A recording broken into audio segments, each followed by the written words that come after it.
The restaurant fell silent as the woman stood up, her eyes cold as winter steel.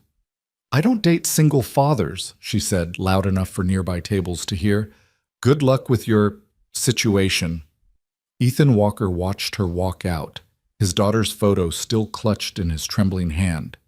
37 years old, widowed for 3 years, and still unable to escape the ghost of rejection.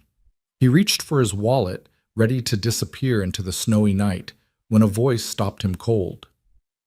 "Can you be my new husband?" He turned. A stranger sat at the next table, watching him with emerald eyes that held no pity, only recognition.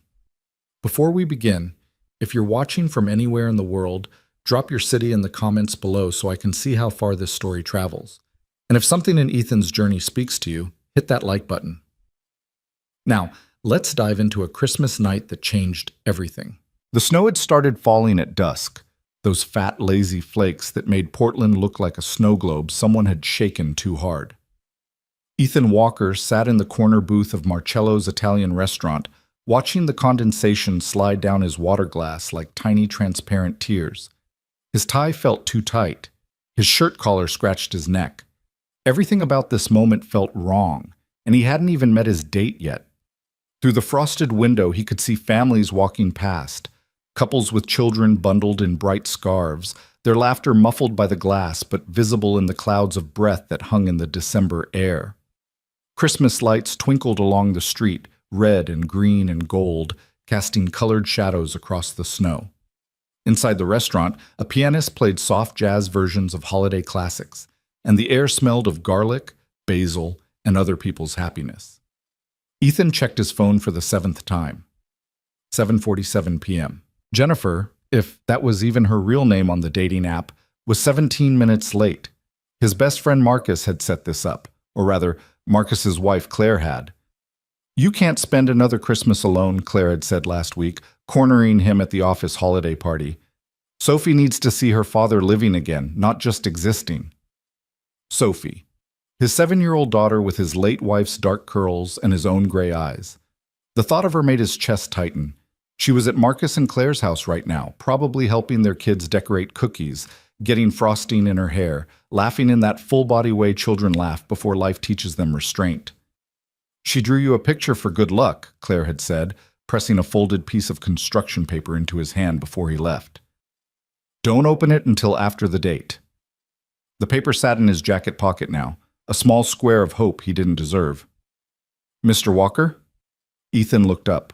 A woman stood beside his table, blonde hair perfectly straight, makeup expertly applied, wearing a red dress that probably cost more than his mortgage payment. She looked exactly like her profile picture, which should have been reassuring but somehow wasn't. "Jennifer, hi." He started to stand, but she held up a manicured hand.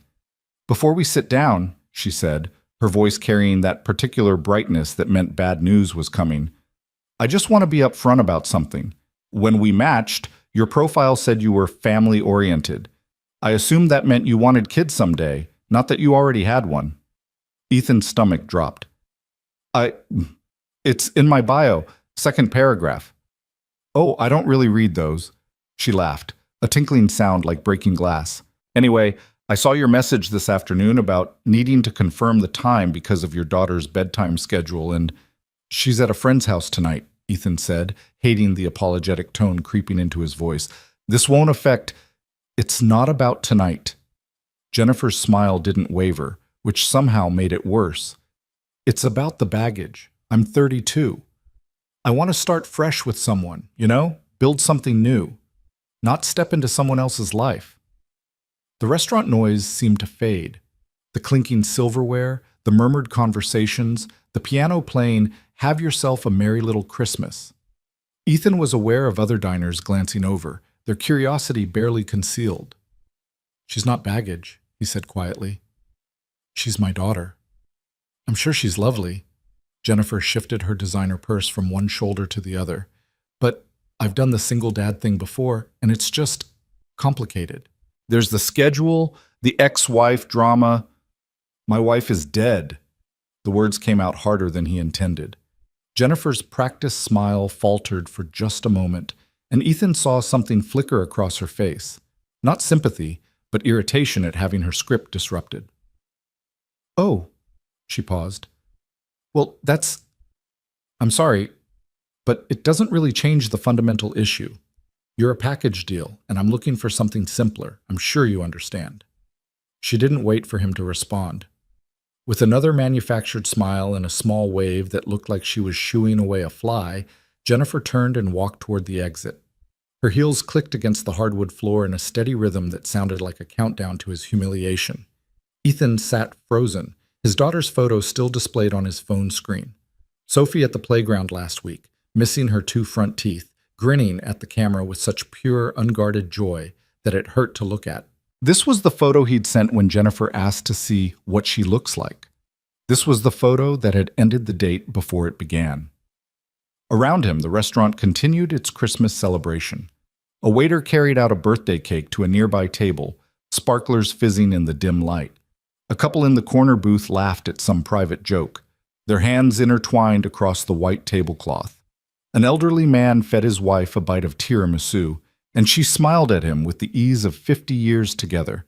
And Ethan sat alone, still wearing the tie Sophie had helped him pick out, feeling the weight of every pitying glance from the surrounding tables. This was the 4th time in 8 months. 4 dates, 4 rejections, all for the same reason. He'd tried being upfront about Sophie in his profile. Some women unmatched immediately. He'd tried not mentioning her until the first date. They accused him of being dishonest. He'd tried dating apps for single parents. They were all looking for women who already had kids, creating some kind of ready-made Brady Bunch situation. He pulled out his wallet, ready to leave enough cash to cover the water and the table he'd monopolized, when a voice cut through his spiral of self-pity. That was brutal to watch. Ethan looked up. At the table beside his, a woman sat alone with a glass of red wine and an open laptop. She was looking directly at him, and there was something in her expression that made him pause. Not pity, not curiosity, but something sharper. Recognition, maybe. Understanding. "Excuse me?"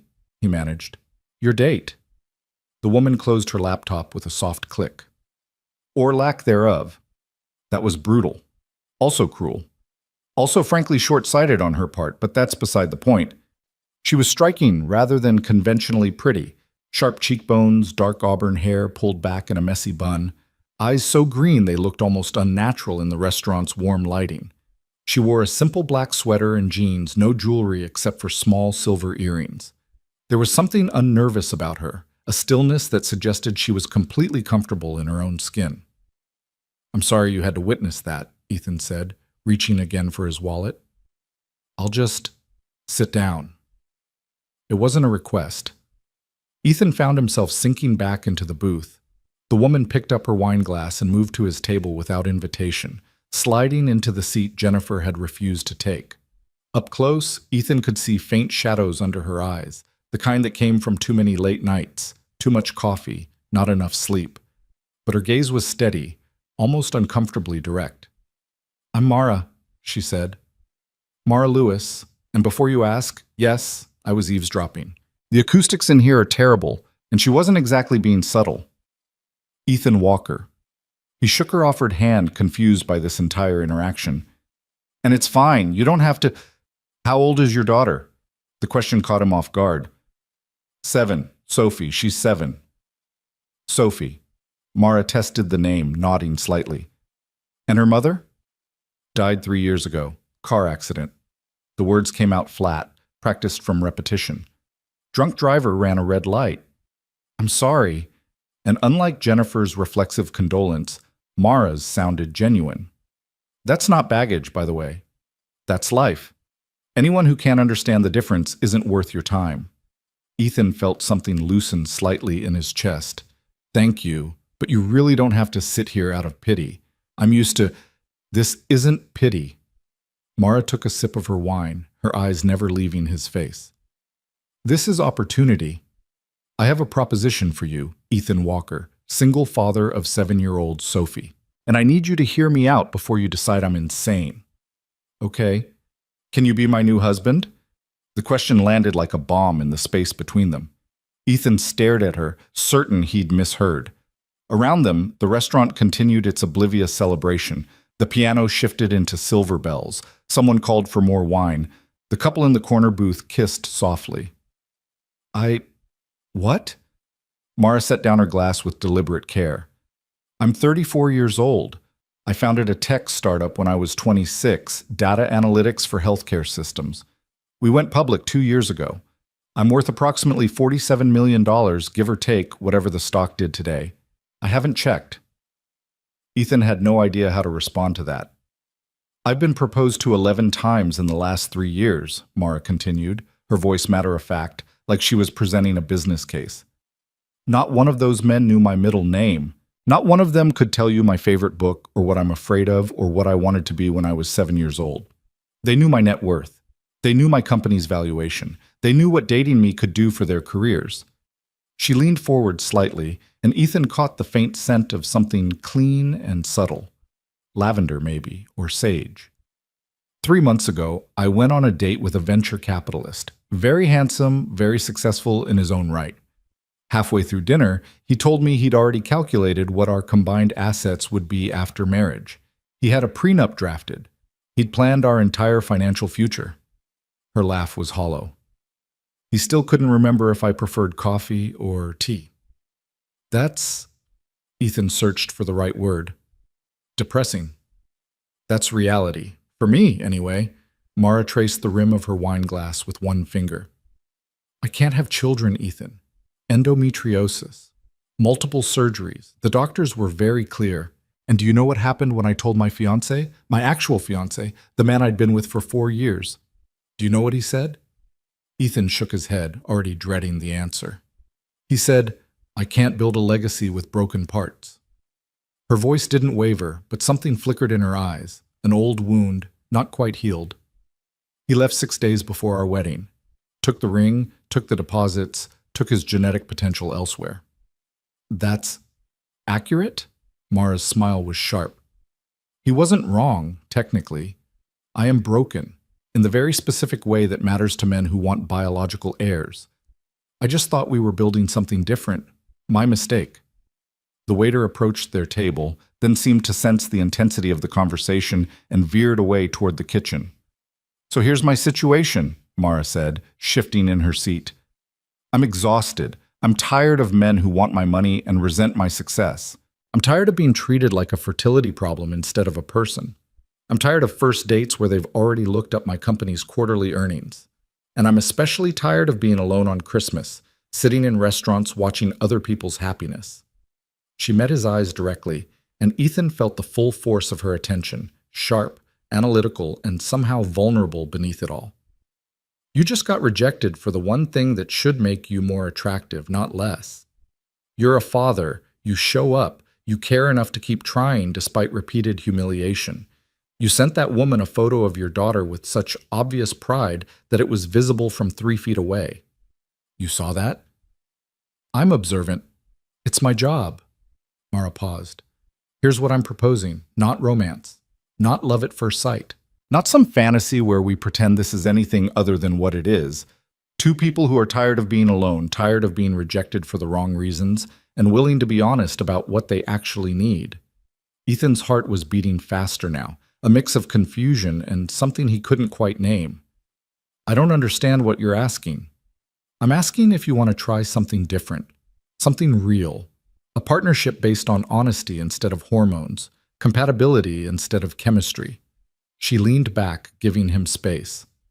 You need someone who won't run from your daughter. Someone who wants to be a family, not just play house until something better comes along. I need someone who sees me as a person, not a portfolio. Someone who won't blame me for what my body can't do. This is insane, Ethan said, but he didn't stand up. Probably. But is it more insane than what you've been doing? How many more Jennifers are you willing to endure? How many more times are you going to watch your daughter's photo become a deal breaker? The words hit home. Ethan thought of Sophie's face when he'd left tonight, how she'd hugged him extra tight and whispered, "Find someone nice, Daddy." How she'd started asking if she was the reason he was always alone. How a 7-year-old child had somehow internalized the idea that she was an obstacle to his happiness. I have one condition, Mara said. You let me meet Sophie. Not tomorrow, not next week. But soon, If she hates me, we walk away. If I can't be what she needs, we stop. This only works if she chooses it too. You want my daughter to decide if you become her stepmother? Ethan's voice rose slightly. That's too much pressure for a kid.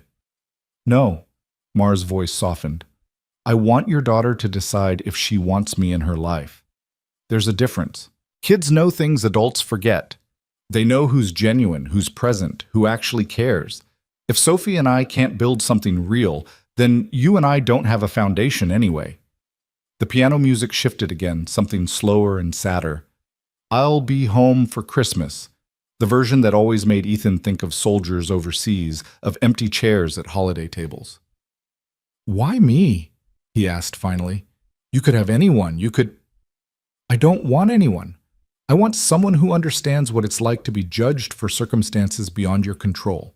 Someone who's been hurt enough to value honesty over performance. Mara's expression was open, almost painfully sincere.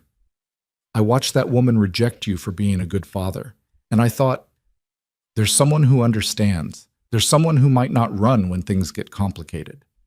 Ethan looked at this stranger who'd just proposed marriage over rejected wine and humiliation.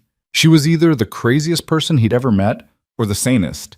He couldn't decide which. I need time to think, he said. Of course. Take all the time you need. Mara pulled out her phone, typed something quickly, and showed him the screen. That's my number. Text me when you're ready, or don't. No pressure, no expectations, just an offer from one lonely person to another. She stood, gathering her laptop and bag with efficient movements. But before she left, she paused, looking down at him with something that might have been hope or might have been resignation. He couldn't tell. For what it's worth, she said quietly, that woman was an idiot. Your daughter is lucky to have a father who fights for her the way you do. Don't let anyone convince you that love is a liability. Then she was gone, disappearing into the snowy night beyond the restaurant's warm glow, leaving Ethan alone with her phone number on his screen and a question that seemed to echo in the sudden silence. Can you be my new husband? He sat there for another 10 minutes, watching the snow fall harder outside, transforming Portland into something clean and new and impossible. The waiter finally approached, apologetic about interrupting, asking if he wanted to order anything. Just the check for my water, Ethan said. Please? While he waited, he pulled out the folded construction paper from his jacket pocket. Sophie's good luck drawing. His hands shook slightly as he opened it. She'd drawn 3 figures in crayon. A tall one labeled Daddy in her careful 7-year-old printing, a smaller one labeled Me with dark curly hair and a gap-toothed smile, and between them, a blank space with a question mark.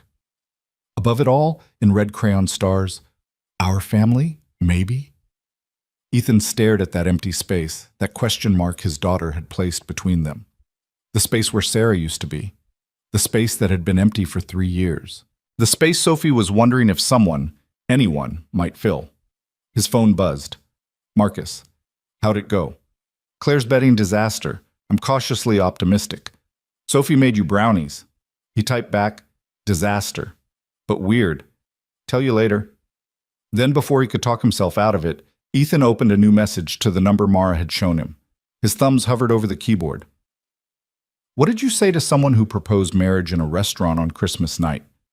What did you say to a stranger who somehow saw straight through to the loneliness you tried so hard to hide? He typed, This is Ethan, the guy from the restaurant. I'm not sure what to say except that I'm interested and terrified. Mostly terrified, but interested. The response came back in less than 30 seconds. Terrified is honest. Honest is good. Coffee tomorrow? There's a place near Pioneer Square. 2 p.m.? I'll tell you more about my particular brand of broken, and you can decide if your particular brand of broken can work with it. Ethan smiled despite himself. How do you know I'm broken? Everyone sitting alone in restaurants on Christmas night is broken. The question is whether we can build something functional from the pieces. He thought about that. About pieces. About building. About Sophie's question mark waiting to be answered with something more than silence and serial rejection. 2 p.m. works, he typed. Fair warning, I'm going to have a lot of questions. Good. So do I. See you tomorrow, Ethan Walker. He paid for his water, left a generous tip for the table he'd occupied, and walked out into the snow. The cold air hit his face like a slap, sharp and clarifying. Christmas lights reflected off the fresh powder, turning the world into something magical and surreal. His car was parked 3 blocks away. As he walked, his phone buzzed again, Claire this time. Marcus told me it was a disaster. Sophie wants to know if you're okay. Call when you can. He would call. He would tell them some version of tonight's story, though he wasn't sure yet which version. The one where he got rejected again, or the one where a stranger proposed marriage, or the one where both things happened and he said yes to the most insane offer of his life. But first, he stood in the falling snow and let himself feel something he hadn't felt in 3 years. Possibility. Not hope. That was too strong, too dangerous. But possibility. The sense that maybe, just maybe, there was a way forward that didn't involve endless rejection and apologizing for his daughter's existence. A way forward that didn't require him to be less than he was or pretend Sophie was anything other than the center of his universe. Somewhere in this city, Mara Lewis was probably sitting in her expensive apartment, wondering if he'd actually show up tomorrow, or if she'd just made a spectacular fool of herself. Somewhere, Sophie was covered in cookie dough and Christmas chaos, safe and happy, and completely unaware that her father had just been proposed to by a millionaire tech founder who couldn't have children but wanted a family anyway. And here, in the snow, Ethan Walker let himself imagine what it might be like to stop fighting alone. To have someone who understood that loving his daughter wasn't a flaw to overlook, but a strength to embrace. To build something new from broken pieces. Not perfect, not whole, but maybe functional enough to call a family. His phone buzzed one more time. Sophie, texting from Claire's phone. "Did she like you, Daddy? Did you have fun?" He typed back. "It was complicated, sweetheart, but interesting. I'll tell you about it tomorrow. Sweet dreams. I made you brownies with extra chocolate. Perfect. I love you, Sophie girl. Love you infinity, Daddy." Infinity. That's what his daughter believed in. Infinite love, infinite possibility, infinite second chances. Maybe she was onto something. Ethan got in his car, turned on the heat, and sat there while the engine warmed and snow accumulated on the windshield. Through the frosted glass, he could still see the restaurant, warm light spilling onto the snowy sidewalk, people celebrating inside, completely unaware that in the corner booth, someone's entire life had just tilted sideways. Tomorrow, he would meet Mara Lewis for coffee. Tomorrow, he would ask his 100 questions and hear her answers and decide if this crazy proposition had even a shred of possibility. Tomorrow, he would figure out how to explain to his daughter that sometimes the best things come from the worst moments, and that love, if you could call it that, sometimes looked nothing like you expected. But tonight, on Christmas night, with snow falling and his daughter's question mark still visible in his mind, Ethan allowed himself to believe that maybe, just maybe, the story wasn't over. Maybe there were more chapters waiting. Maybe broken pieces could build something new. Maybe a stranger's question in a crowded restaurant was actually the answer he'd been looking for all along. He cleared the snow from his windshield, put the car in gear, and drove toward Marcus and Claire's house to pick up his daughter. Sophie would be waiting, covered in frosting and questions, ready to hear about her father's night.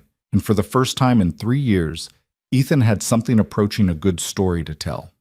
The snow fell harder, covering Portland in white, making everything clean and new and full of strange, terrifying possibility.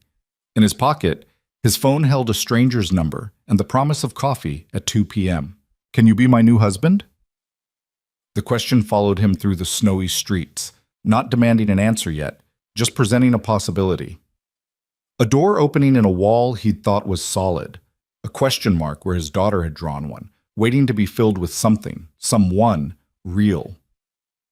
Ethan didn't know if Mara Lewis was the answer, but for the first time in years, he was willing to find out. The coffee shop near Pioneer Square was the kind of place that tried too hard to be quirky. Mismatched furniture, Edison bulbs hanging from exposed pipes, a chalkboard menu written in unnecessarily elaborate script. Ethan arrived 15 minutes early, a nervous habit he'd developed in his consulting days when being late meant losing clients. Now it just meant more time to second-guess every decision that had led him to this moment. He ordered a black coffee he didn't want and claimed a table by the window where he could watch the Saturday afternoon foot traffic, The snow from last night had mostly melted, leaving Portland gray and damp and ordinary again. Magic never lasted in daylight. His phone showed 1:47 p.m. 13 minutes until he either started the strangest relationship of his life or confirmed that last night had been some kind of stress-induced hallucination brought on by public humiliation and too much holiday loneliness. Sophie was at a birthday party for one of her classmates, giving him until 4 o'clock before pickup. He told Marcus about the coffee meeting, but not the proposal. How did you explain that a stranger had offered marriage over rejected wine and shared misery? Marcus would think he'd lost his mind. Claire would start planning a wedding or an intervention, possibly both. The door chimed. Mara Lewis walked in wearing dark jeans, boots, and a forest green jacket that made her eyes look even more startling than they had in the restaurant's dim lighting. She spotted him immediately. No hesitation, no pretense of looking around first. Direct, purposeful. Everything about her movement suggested someone who didn't waste time on uncertainty. "You came," she said, sliding into the chair across from him. No preamble, no small talk. "I said I would." People say a lot of things they don't mean, especially after witnessing public rejection and receiving marriage proposals from strangers. "But," she signaled the barista with a small wave, "I've had 16 hours to regret last night. Decided around 3 this morning that I'd either made the best decision of my life or completely sabotaged any chance of normal human interaction ever again." "Which one did you land on?" "Still deciding. You?" Ethan wrapped his hands around his coffee cup, feeling the warmth seep into his palms. "I wrote down questions, actual questions, on paper, like I was preparing for a business meeting. Then I threw the paper away because it felt insane. Then I rewrote them on my phone." "Show me." He hesitated, then pulled out his phone and handed it over. Mara scrolled through his notes, her expression unreadable. The barista brought her an Americano without being asked. Apparently she was a regular here, and Mara nodded her thanks without looking up. "These are good questions," she said finally, handing the phone back. "Thorough, maybe a little formal, but good. Should we go through them in order, or should I just start talking and see what we cover?" "I don't know the protocol for this. Is there a protocol for this?" "Not that I'm aware of." She took a sip of her coffee, watching him over the rim. "Okay, let's start with the most important one. Why marriage? Why not just dating? Why not seeing where things go organically?"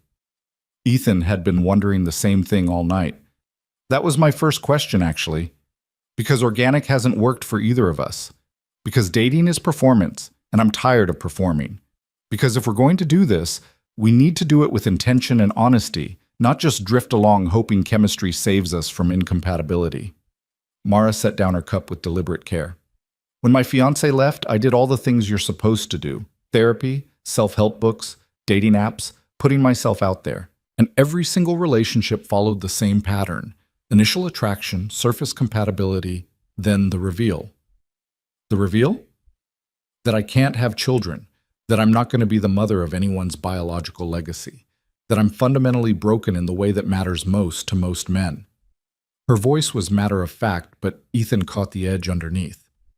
"After the third guy ghosted me when I told him, I started leading with it. Put it right in my dating profile. Cannot have children due to medical reasons. If that's a deal breaker, swipe left." You know what happened? They swiped left. 97% of them. I tracked it. She smiled without humor. The 3% who swiped right fell into two categories. Men who already had kids and wanted to avoid more child support, or men who saw my bank account and decided they could overlook my defective reproductive system. A couple at the next table laughed at something on their shared phone screen, the sound jarring against the weight of Mara's words. "So I stopped dating for intention and started observing patterns," she continued. "And the pattern was clear. People lie.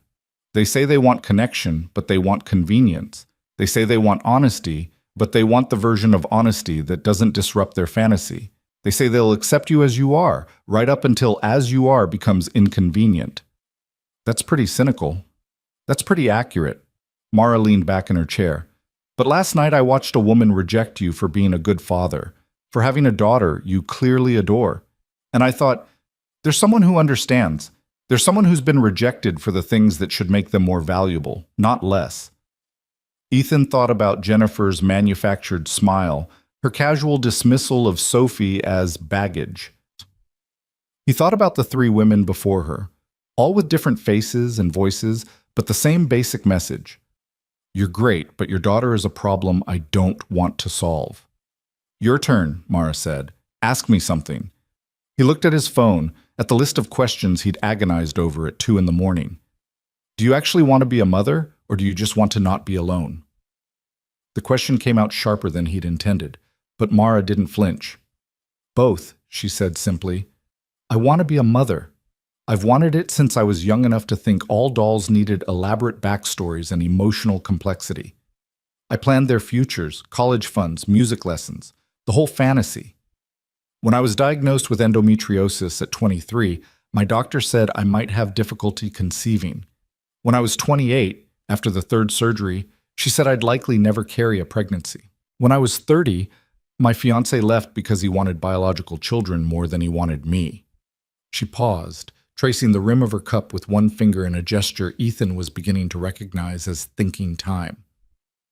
So yes, I want to be a mother. I want to pack school lunches and argue about bedtimes and attend terrible school plays where the sound system doesn't work.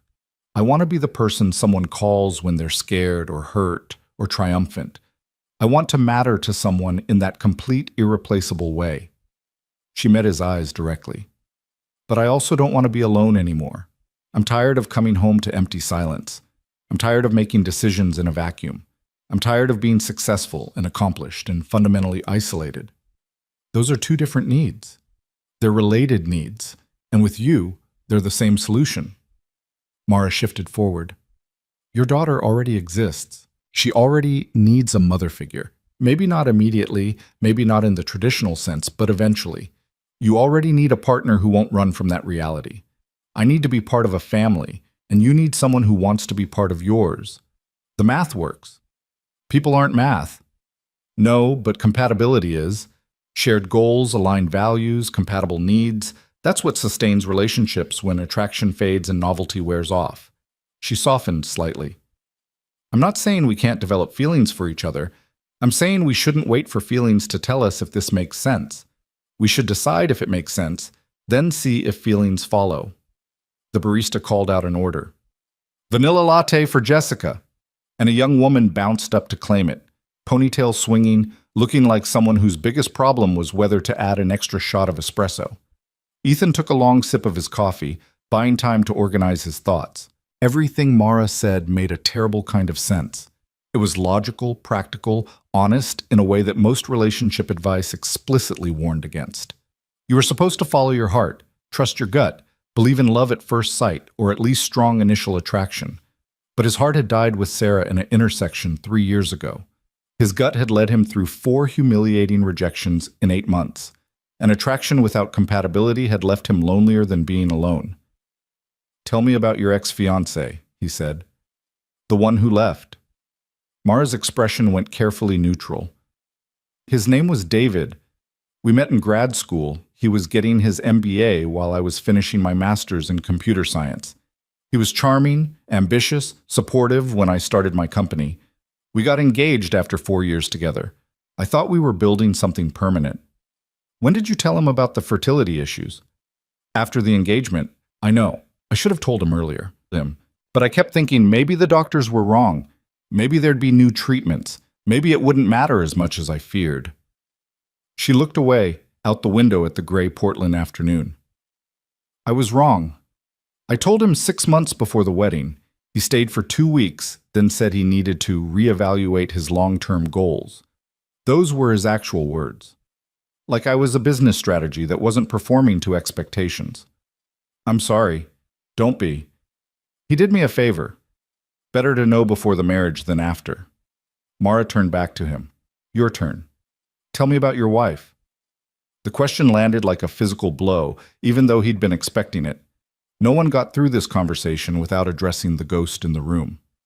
Sarah, he said, and just saying her name still hurt in a way he couldn't quite describe. We met in college. Married at 24, which everyone said was too young. Had Sophie when we were 30. She was a teacher, 3rd grade. She loved those kids like they were her own. How did she die? Car accident December 22nd, 3 years ago. She was coming home from her school's winter concert. Some guy ran a red light going 60 in a 35 zone. Blood alcohol 3 times the legal limit. He walked away with a broken collarbone. Sarah died at the scene. The words came out flat, rehearsed from repetition to lawyers and insurance adjusters and well-meaning friends who wanted details he didn't want to relive. Sophie was 4, he continued. Old enough to understand Mommy was gone, too young to understand why or that it was permanent. She asked every day for 6 months when Mommy was coming home. Then one day she stopped asking and started drawing pictures of our family with only 2 people in it. Mara didn't offer platitudes or sympathy. She just listened, her green eyes steady and focused entirely on him. The first year was survival, Ethan said. Figure out breakfast, get Sophie to daycare, work, pick her up, dinner, bedtime, collapse. Repeat. I had no idea what I was doing. I burned mac and cheese, I put her shirts on backwards. I forgot about school picture day, and she showed up in a stained sweatshirt while every other kid wore their best outfit. But you showed up. I showed up, every day, because she needed me to. He wrapped his hands tighter around his coffee cup. The second year was harder in different ways. The shock wore off and reality set in. This was permanent. This was our life now. Sarah wasn't coming back. I wasn't going to wake up and discover it was all a nightmare. Sophie started asking questions I couldn't answer. Why did Mommy have to die? Why didn't the other driver die instead? Is it my fault? Is it my fault? Mara repeated softly. The question every child asks when trauma happens. I took her to a grief counselor, a good one. She helped Sophie understand that bad things happen to good people, that love doesn't prevent loss, that her feelings were normal and valid and not her responsibility to fix. Ethan felt his throat tighten. The counselor told me that Sophie would be okay as long as she felt secure and loved, that the worst thing I could do was let her believe she was the reason I was alone. But that's exactly what dating has shown her. The observation cut deep because it was true. Every time I try to move forward, Sophie sees me fail. She's starting to think she's the problem, that she's the reason I can't find someone, that if I didn't have her, I'd be happy. Which is exactly backwards. I know that. You know that. But she's 7. She doesn't have context for adult dysfunction and societal expectations about blended families. Ethan met Mara's eyes. That's why your proposal terrified me. If I bring someone into Sophie's life and it doesn't work, I'm not just losing another relationship. I'm proving to my daughter that she really is unlovable baggage. The word hung between them, ugly and sharp. Mara was quiet for a long moment, her expression thoughtful. Outside, a bus hissed to a stop, disgorging a small crowd of Saturday shoppers laden with bags. The coffee shop's soundtrack shifted from indie folk to something jazzy and abstract. I can't promise I won't fail, Mara said finally. I can't promise I'll be a perfect mother figure, or that Sophie and I will instantly bond, or that this will work the way we hope. But I can promise I won't run. I can promise I'll show up. And I can promise that if it doesn't work, it won't be because I didn't try or because Sophie wasn't enough. How can you promise that? You've never met her. I've met dozens of kids through volunteer work and mentorship programs. I know they're perceptive, honest, and extraordinarily good at detecting bullshit. They know when adults are performing versus when they're present. If Sophie and I are going to build something real, it has to be based on genuine connection, not me trying to win her over with Disney princess bullshit and fake enthusiasm. Ethan almost smiled. She's past the princess phase. She's into space now, wants to be an astronaut. Smart kid. Space is more interesting than princes. Mara leaned forward. Here's what I'm proposing. Let me meet her. No pressure, no expectations. Somewhere neutral where she feels comfortable. I'll be honest about who I am and why I'm there. If she hates me, we walk away. If she's indifferent, we give it time. If she's open to seeing me again, we build slowly. And if she gets attached and then you change your mind? I won't change my mind about showing up. I might change my mind about whether this works long term, but I won't disappear overnight. I won't ghost her. I won't make promises I can't keep. Mara's voice was firm. I know what it feels like to be abandoned by someone who is supposed to stay. I won't do that to a child. I won't do that to anyone. Ethan studied her face, looking for signs of uncertainty or performance. But Mara's expression was open, direct, unflinching. She meant what she said, or she was the best liar he'd ever met. I have conditions, he said. Good. So do I. You first. We go slow. You meet Sophie, but we don't tell her you're my girlfriend or potential wife or anything loaded. You're my friend, someone I'm spending time with. She gets to decide the pace of involvement. Agreed. You don't make promises you can't keep. No, I'll always be here, or I'll never leave. Kids are literal. They'll hold you to every word. Noted. If at any point this feels wrong for Sophie, if she's showing signs of stress or attachment issues or acting out, we reevaluate. Her well-being comes first, always. Mara nodded. Non-negotiable. What else? You tell me the truth about everything. If you're having doubts, if you're overwhelmed, if you realize this isn't what you want, you tell me immediately. I can handle rejection. I can't handle deception. Same goes for you. If you're still in love with your wife, if you're just using me as a convenient solution, if you realize you're not actually ready, you tell me. She paused. Are you? Still in love with Sarah? The question hung in the air like smoke. Ethan thought about Sarah's laugh, her terrible singing voice, the way she'd steal his coffee every morning and claim she forgot to make her own. He thought about the last words she'd said to him, something mundane about picking up milk on the way home, and how he'd give anything to have one more mundane conversation. I'll always love her, he said finally. She's Sophie's mother. She was my best friend. But she's gone, and I'm not.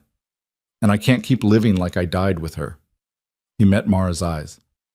I'm not looking for a replacement. I'm looking for a future. There's a difference. Good. Because I'm not interested in being anyone's consolation prize or living memorial. Mara took a breath.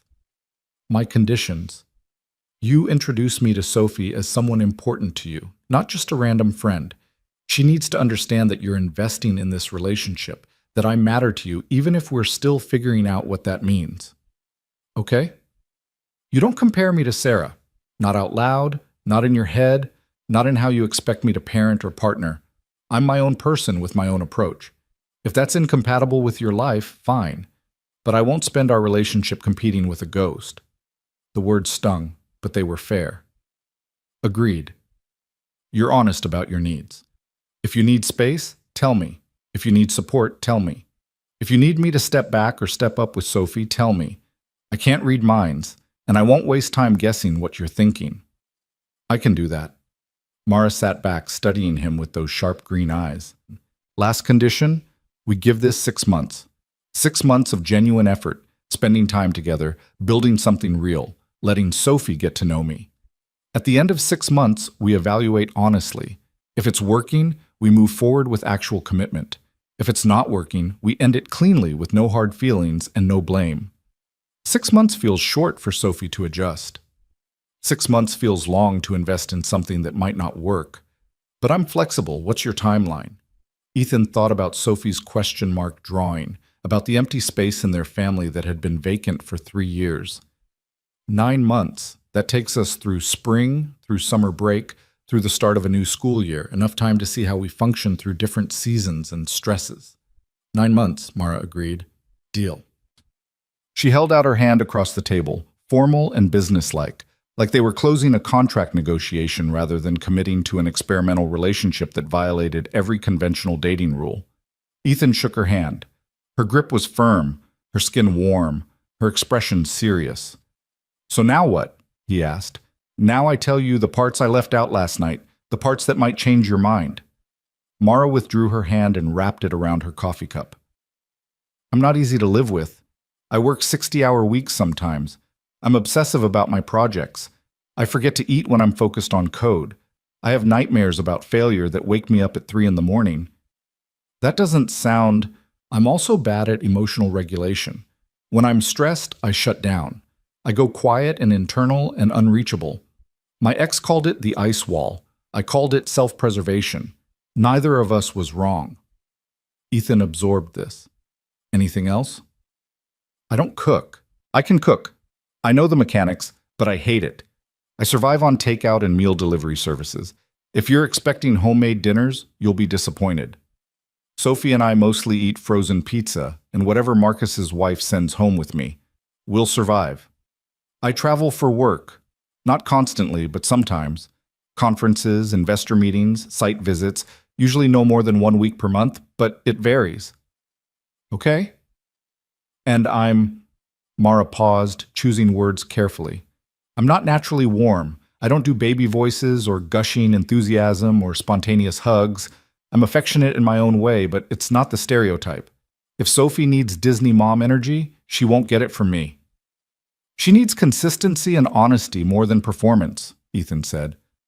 What she's gotten from me is awkward and authentic. We'll match your energy. Mara's expression softened slightly. Your turn. Tell me what I'm signing up for. Ethan thought about his own list of flaws and failures. I'm risk-averse to the point of paralysis sometimes. Sarah was the spontaneous one. I'm the guy who makes spreadsheets for vacation planning and lists pros and cons before buying groceries. I like spreadsheets. I'm also overprotective, especially with Sophie. I check on her 3 times after bedtime. I panic about normal childhood risks. I probably need therapy to work through my control issues. Probably, but understandable given what you've lost. I'm boring. I don't travel much. I don't have exciting hobbies. I don't do adventure sports or spontaneous road trips. I'm a consultant who goes to the office, comes home, helps with homework, and watches nature documentaries until I fall asleep on the couch. Boring sounds stable. Stable sounds good. Ethan managed a small smile. And I'm probably not ready for this. Probably not emotionally healthy enough to start a relationship. Probably should be in more therapy before inflicting myself on someone new. We're both disasters, Mara said. The question is whether we're compatible disasters. They sat in silence for a moment, the weight of their mutual confession settling between them. Around them, the coffee shop continued its Saturday rhythm. Students typing on laptops, couples sharing pastries, a small child coloring at a corner table while their parents scrolled through their phone. When can I meet Sophie? Mara asked. The question sent a spike of anxiety through Ethan's chest. Soon, but I need to prepare her first. I need to explain who you are and why you're important without overwhelming her with expectations. What will you tell her? The truth. That I met someone interesting, that you want to be friends with both of us, that we're seeing if we fit together as a family. She'll have questions. Sophie always has questions. She's 7 and understands approximately 30% of what adults mean when they talk, so she compensates by asking for clarification on everything. Mara smiled, a real smile this time, not the careful professional expression she'd been wearing. I like her already. Don't say that until you've experienced an hour of why, questions about why the sky is blue, and why we can't keep the stray cat that lives behind our building, and why some people are mean, and why stars die. Those are excellent questions, especially the last one. Something shifted in the air between them, not romance exactly, but recognition, a sense that maybe, possibly, this strange arrangement might have a foundation beyond desperation and loneliness. The park, Ethan said suddenly. There's a park near our house. Sophie goes there most Saturdays after lunch. We could meet there, casual, low pressure. If it goes badly, you can leave and she won't feel trapped. This Saturday? Next Saturday. That gives me a week to prepare her, and you a week to change your mind. I won't change my mind. You might. This is insane, Mara. Everything about this violates every rule of healthy relationship building. Good thing we're not trying to build a healthy relationship by conventional standards. She finished her coffee in one long swallow. We're building something different, something honest, something that starts with eyes wide open instead of closed in romantic delusion. Is that what romance is? Delusion? Romance is great for the first 6 months. Then reality sets in. People discover incompatibility, and they either adapt or break up. We're just front-loading the reality part. Ethan's phone buzzed, a reminder that he needed to pick up Sophie in 45 minutes. I have to go soon. One more thing before you do. Mara pulled out her phone and opened her photos. You showed your date a picture of Sophie.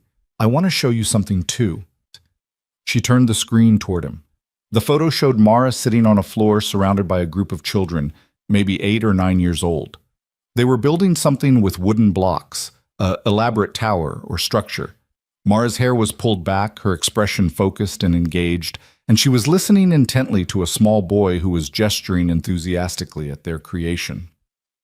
"This is from the STEM mentorship program I volunteer with," she explained. "Underprivileged kids, mostly. We do coding, robotics, engineering projects. This kid, his name is Marcus, coincidentally, he wanted to build a bridge that could hold his weight. Spent 6 weeks on the design. This was the day it worked. Did it hold him? Barely. But it held, and he cried. Happy tears, best day of my year." She put the phone away.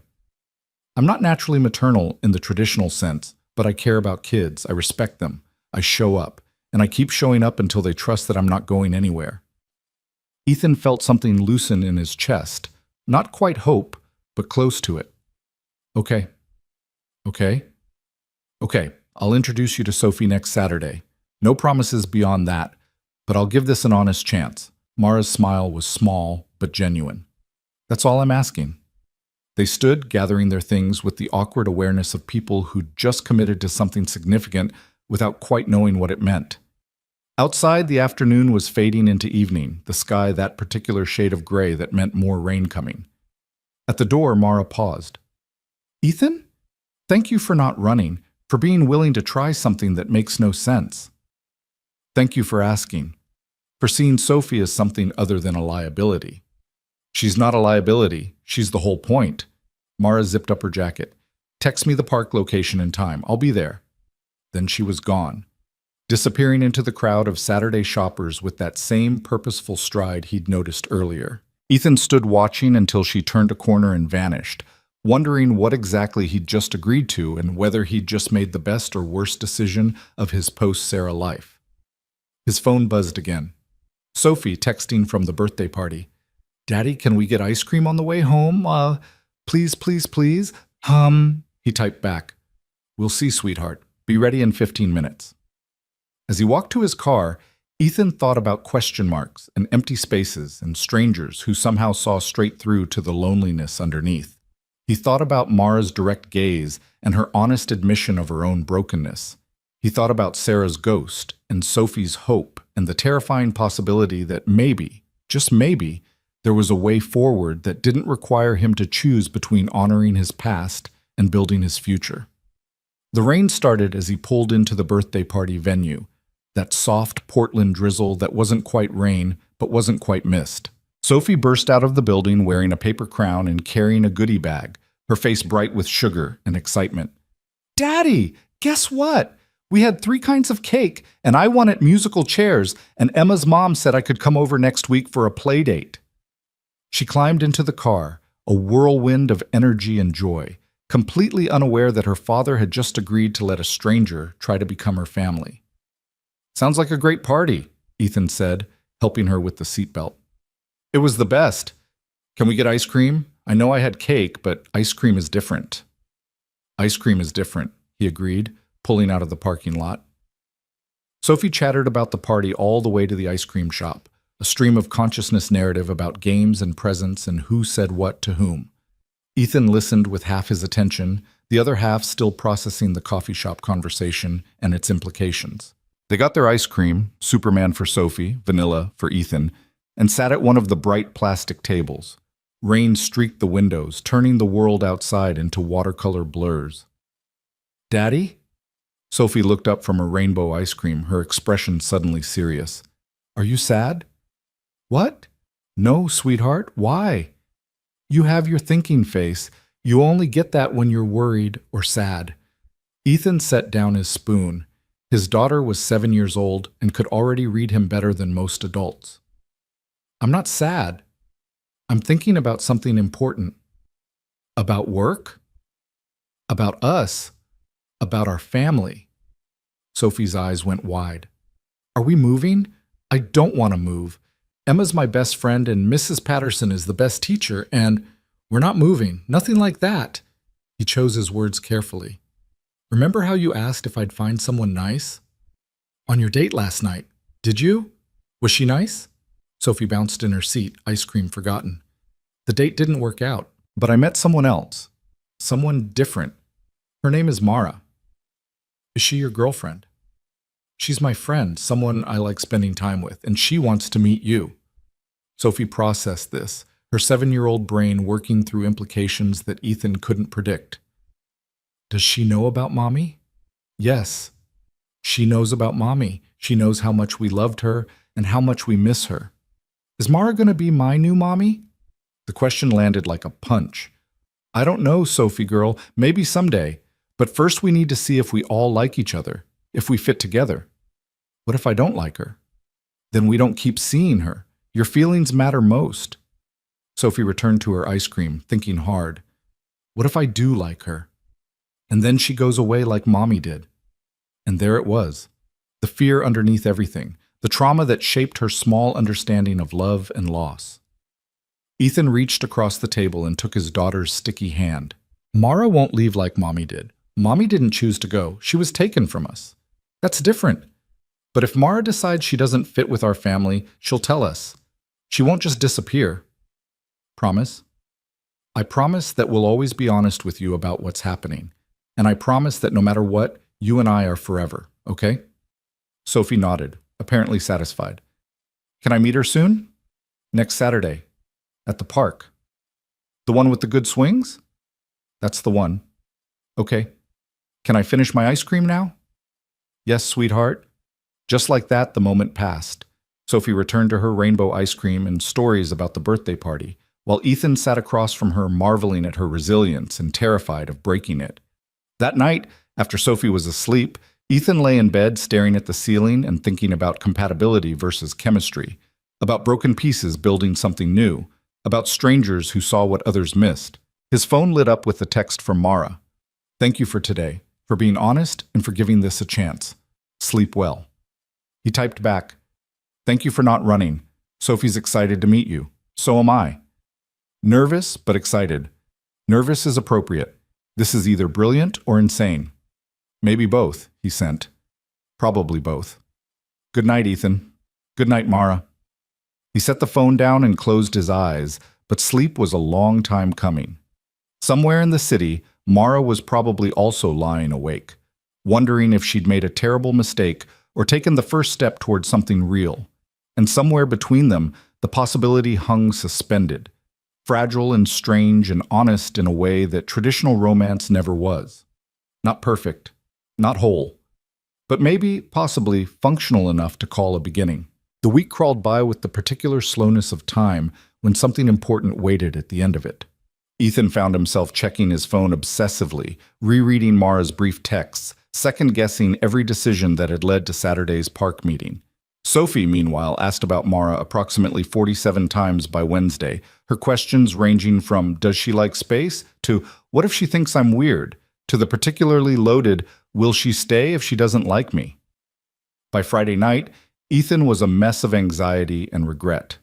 He stood in Sophie's doorway watching her sleep, her dark curls spread across the pillow, one arm wrapped around the stuffed elephant Sarah had given her for her 4th birthday. The elephant's fur was matted from years of constant companionship.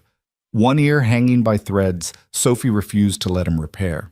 I hope I'm doing the right thing, he whispered to the sleeping child, to Sarah's ghost, to whatever force in the universe determined whether desperate fathers made good or catastrophic choices.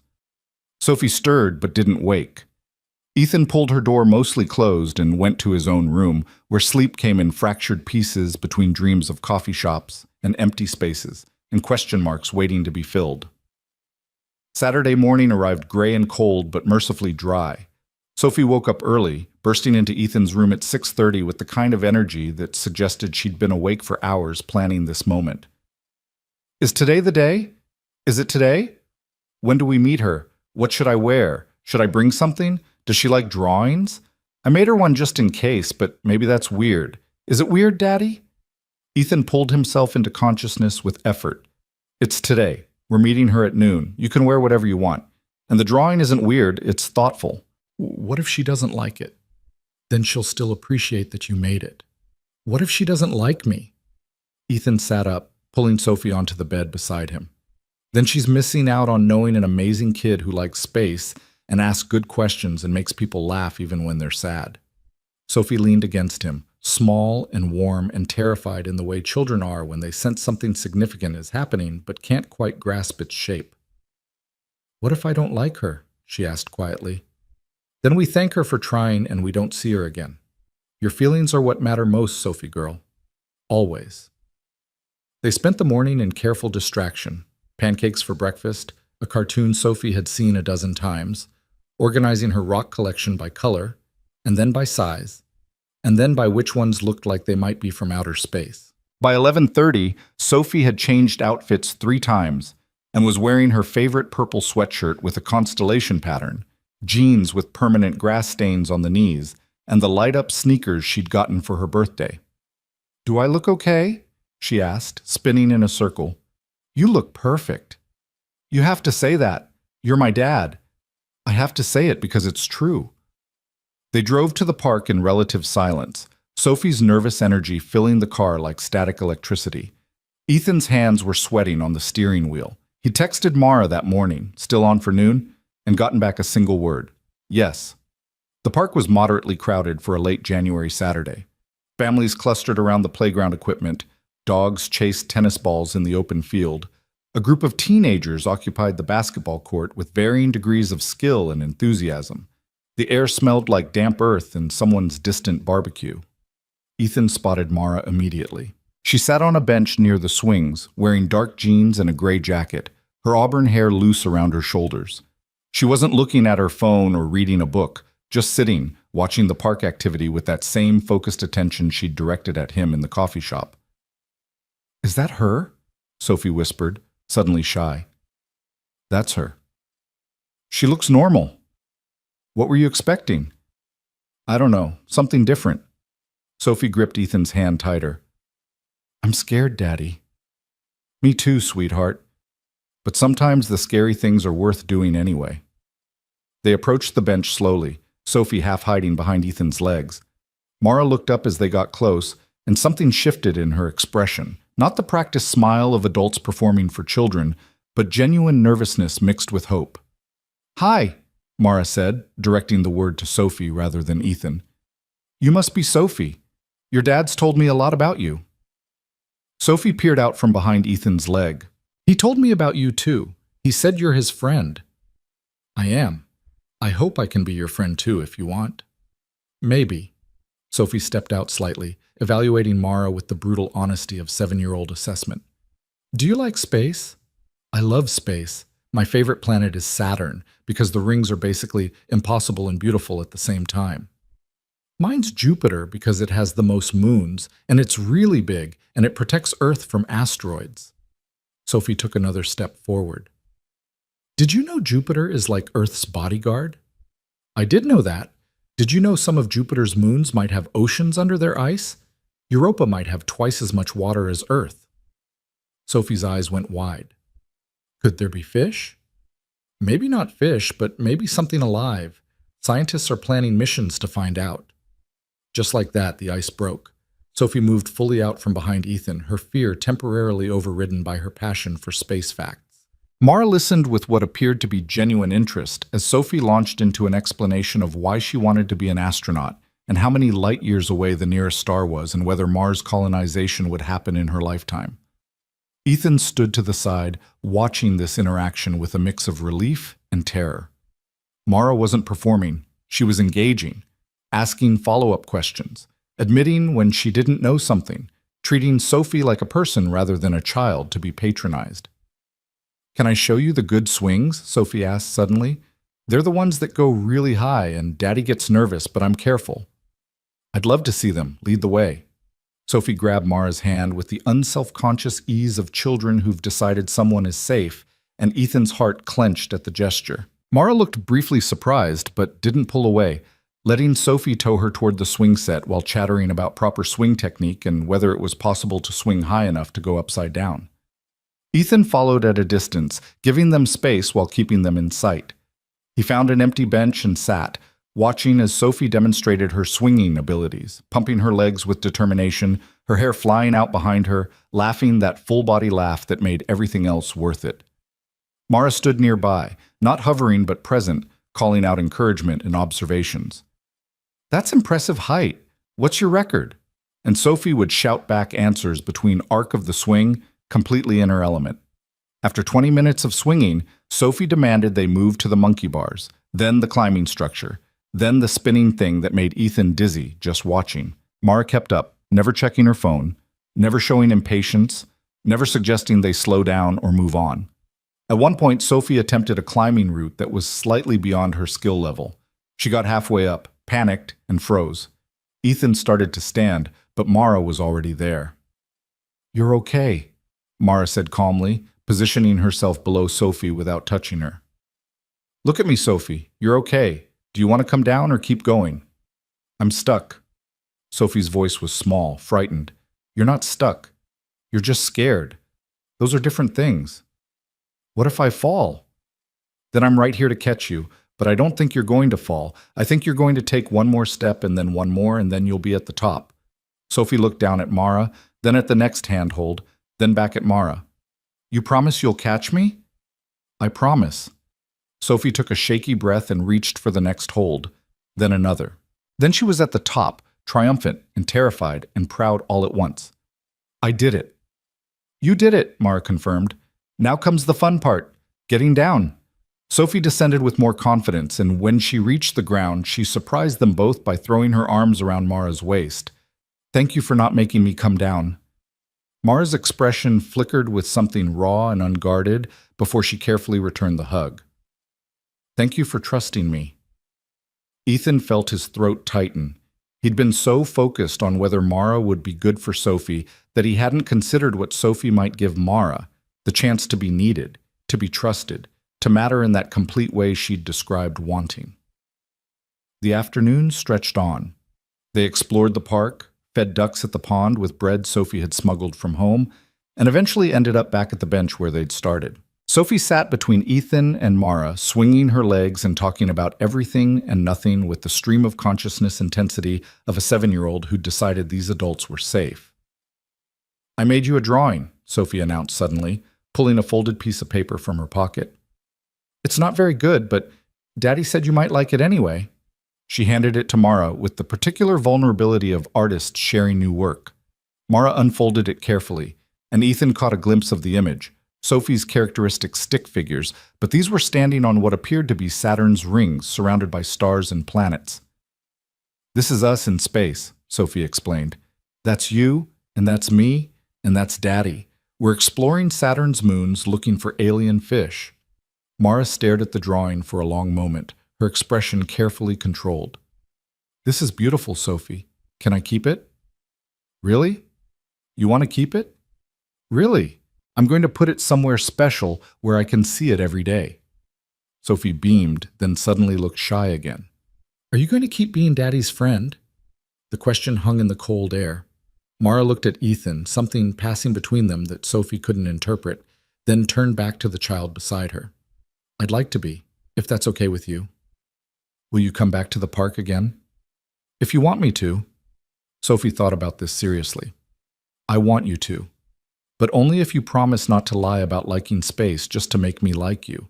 Emma's mom does that, and I can tell she doesn't really care about Jupiter's moons." Mara smiled, a real smile, warm and genuine. "I promise I actually like space. I promise I won't pretend to be interested in things I'm not. And I promise if I ever get bored with Saturn's rings, I'll tell you honestly." "Okay. Then you can come back." Sophie hopped off the bench. "Can I go on the swings one more time before we leave?" "Go ahead, sweetheart," Ethan said. Sophie raced toward the swings, leaving Ethan and Mara alone for the first time since they'd arrived. The silence stretched between them, heavy with everything unsaid.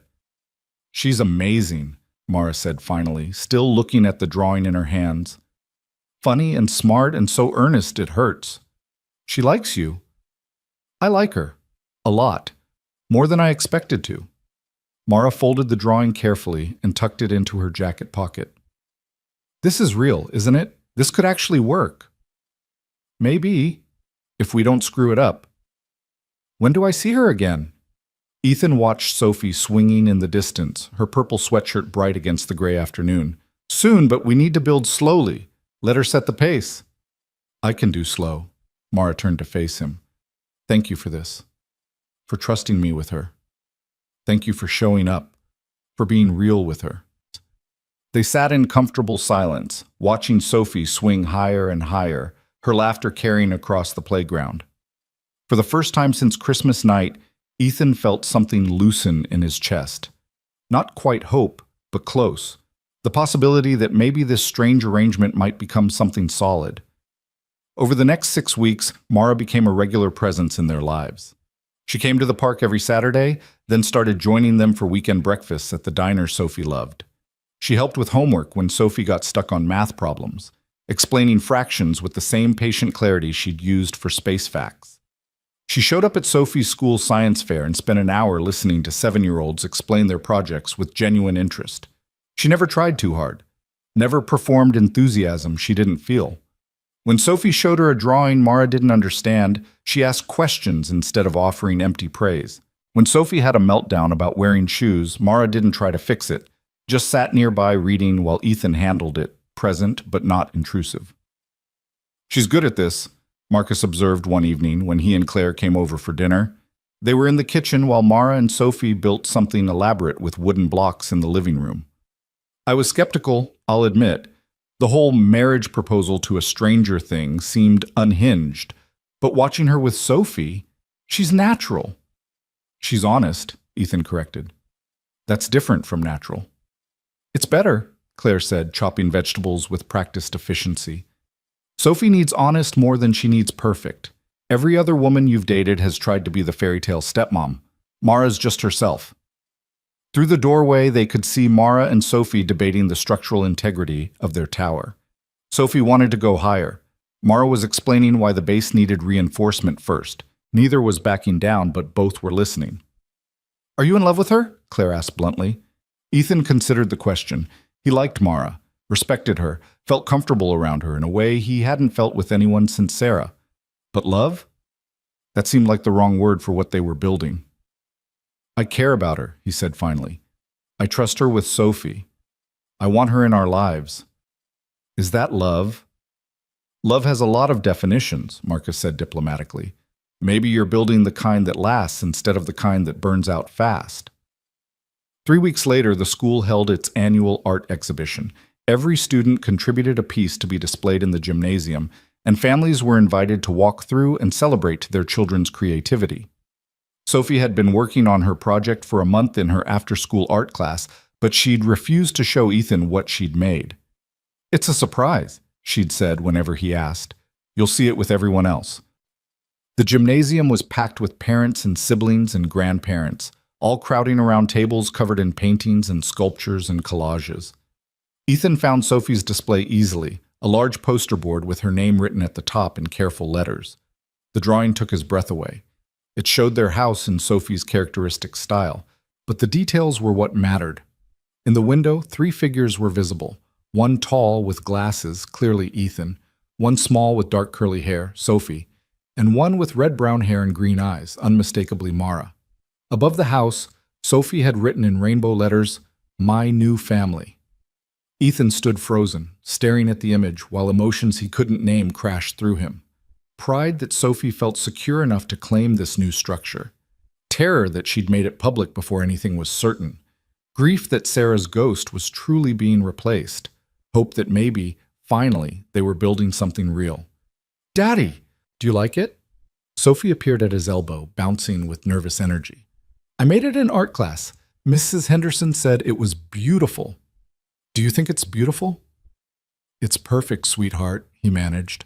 "When did you make this?" "Last week. Mara helped me get the colors right. I wanted her hair to look real." "Mara saw this?"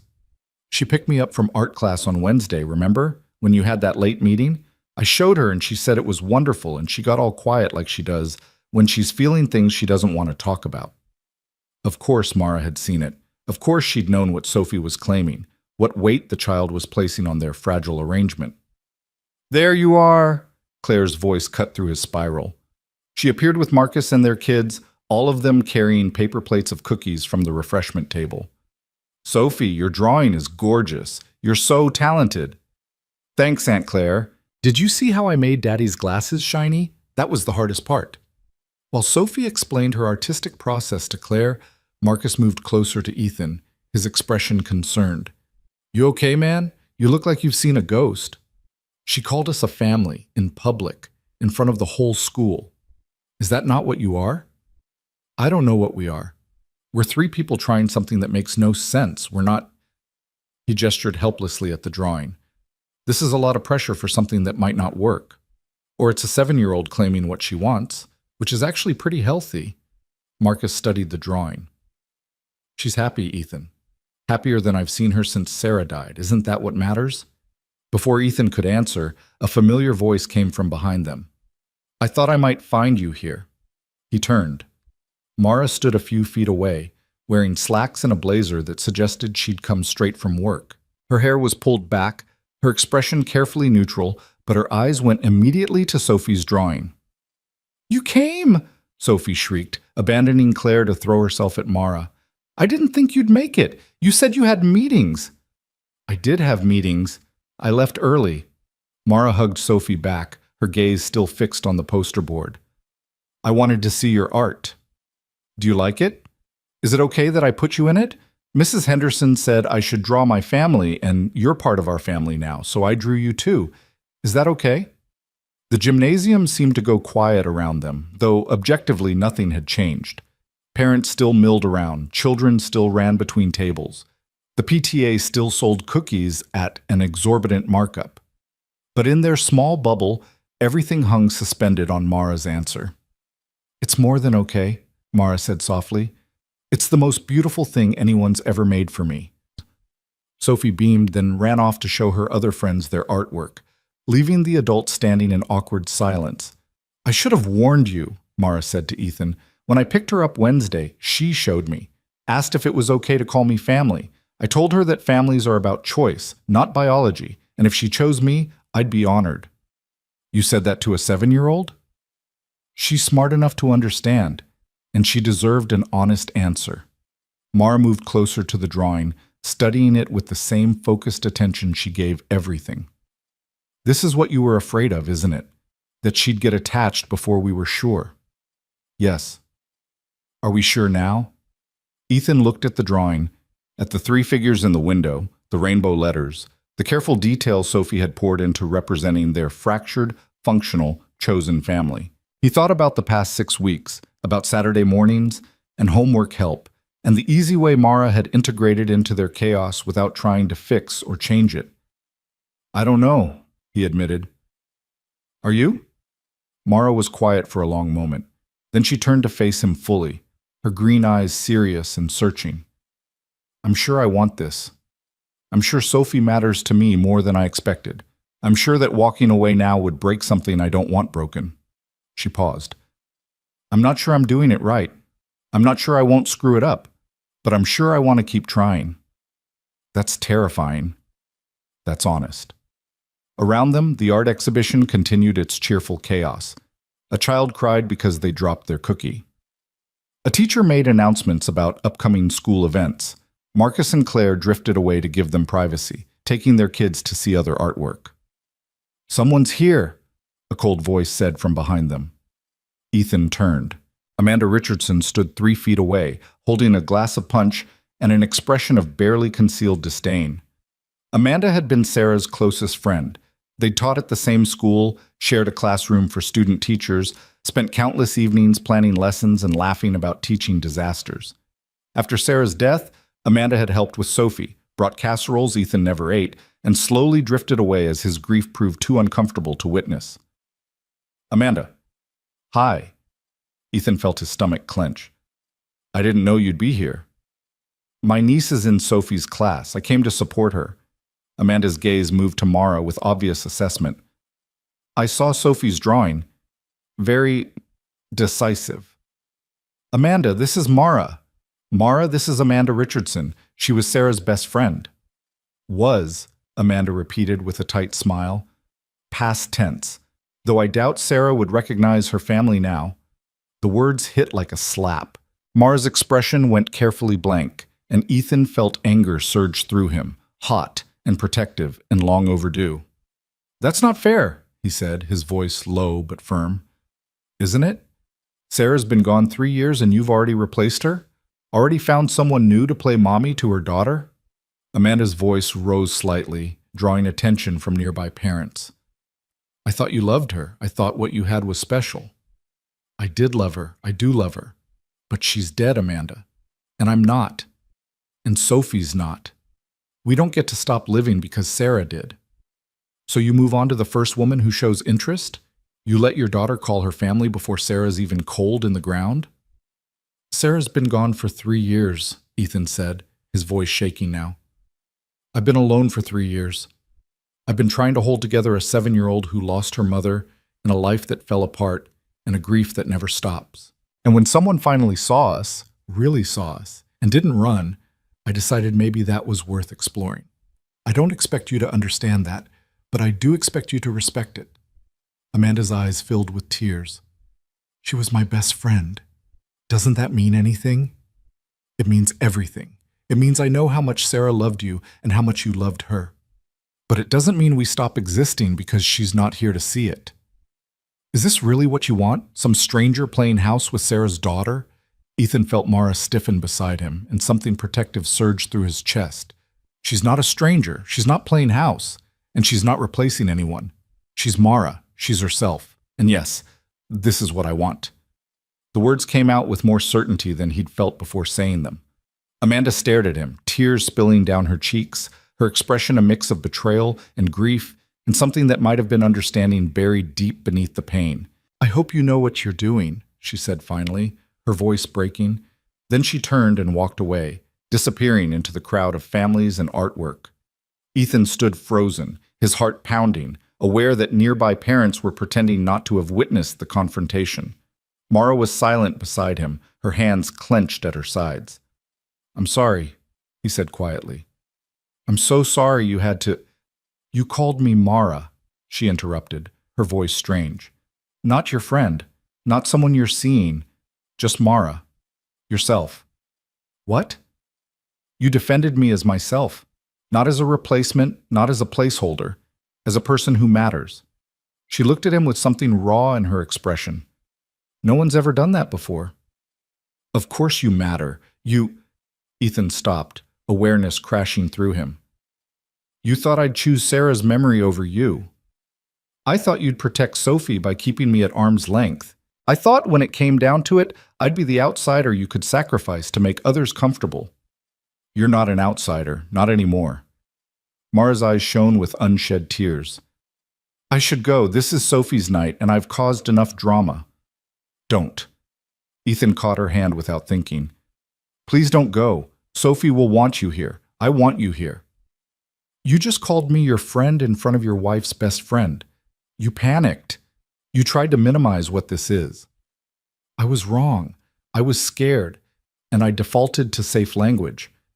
But I meant what I said after, you're not replacing anyone. You're Mara. You're important. He struggled to find the right words. Your family. If Sophie can claim it in rainbow letters, I can say it out loud. The tears spilled over, tracking down Mara's cheeks in silent streams. I'm not good at this, at being vulnerable, at believing people mean what they say. I know. Me neither. Ethan squeezed her hand gently. But I'm trying, and I need you to try too. Can you do that? Mara nodded, swiping at her tears with her free hand. I'm sorry. I'm sorry for assuming the worst. I'm sorry for being so ready to run. I'm sorry for giving you reasons to doubt. I'm sorry for being afraid to claim this publicly. Sophie appeared out of nowhere, her face concerned. Why is Mara crying? Did someone hurt her? I'll tell Mrs. Henderson. I'm okay, sweetheart, Mara managed, crouching down to Sophie's level. Sometimes people cry when they're happy too. Are you happy? Very happy. Your drawing is the best gift I've ever received. Sophie studied her with that unnervingly perceptive 7-year-old gaze. That lady was mean to you. I heard her. She said you were playing house. Some people have a hard time with change, Ethan said carefully. Well, she's wrong. You're not playing. You're real. Sophie grabbed Mara's hand and Ethan's hand, linking them together. You're our family, and anyone who can't see that is dumb. Sophie, we don't call people dumb, Ethan said automatically. Okay, they're chronologically challenged in their understanding of modern family structures. Mara laughed through her tears. Where did you learn that phrase? I made it up. Is it good? It's perfect. They spent another hour at the art exhibition, walking through the displays with Sophie's running commentary, eating overpriced cookies, and pretending the confrontation with Amanda hadn't happened. But something had shifted. Some boundary had been crossed that couldn't be uncrossed. That night, after Sophie was in bed, Ethan and Mara sat on the couch in the living room with the careful distance of people still figuring out physical proximity. The TV played some documentary neither was watching. I panicked, Ethan said finally. When Amanda confronted us, I panicked and tried to make you smaller to make her more comfortable. That was wrong. You were protecting Sophie from judgment. I was protecting myself from facing how real this has become. He turned to look at her. Sophie drew you into our family. Amanda forced me to defend you as part of it, and somewhere in there it stopped being an experiment and became something I don't want to lose. Mara was quiet, her expression unreadable in the dim light. I've been keeping an emotional escape route open, just in case, ready to pull back if it got too complicated or if I screwed up too badly. But watching Sophie claim me today, hearing you defend this as real, I don't want the escape route anymore. What do you want? This, messy and complicated and public. I want Saturday mornings and homework help and art exhibitions where 7-year-olds declare me family. I want to be part of something that matters more than my bank account or my company's valuation. Ethan felt his chest tighten with something that might have been hope or might have been terror. We're really doing this? Committing to this? Unless you've changed your mind. I haven't changed my mind. I'm terrified we'll screw it up, but I haven't changed my mind. Mara shifted closer, closing the careful distance between them. Then let's be terrified together. She leaned her head on his shoulder, a gesture of trust that felt more intimate than any kiss. Ethan wrapped his arm around her, and they sat there in the quiet of his living room, watching the unwatched documentary and feeling the weight of commitment settling around them like snow. Upstairs, Sophie slept with Mara's drawing tucked under her pillow, her question mark finally filled with something solid. And in that moment, broken pieces began to look less like damage and more like the foundation of something new. 3 months passed in a rhythm that felt almost normal.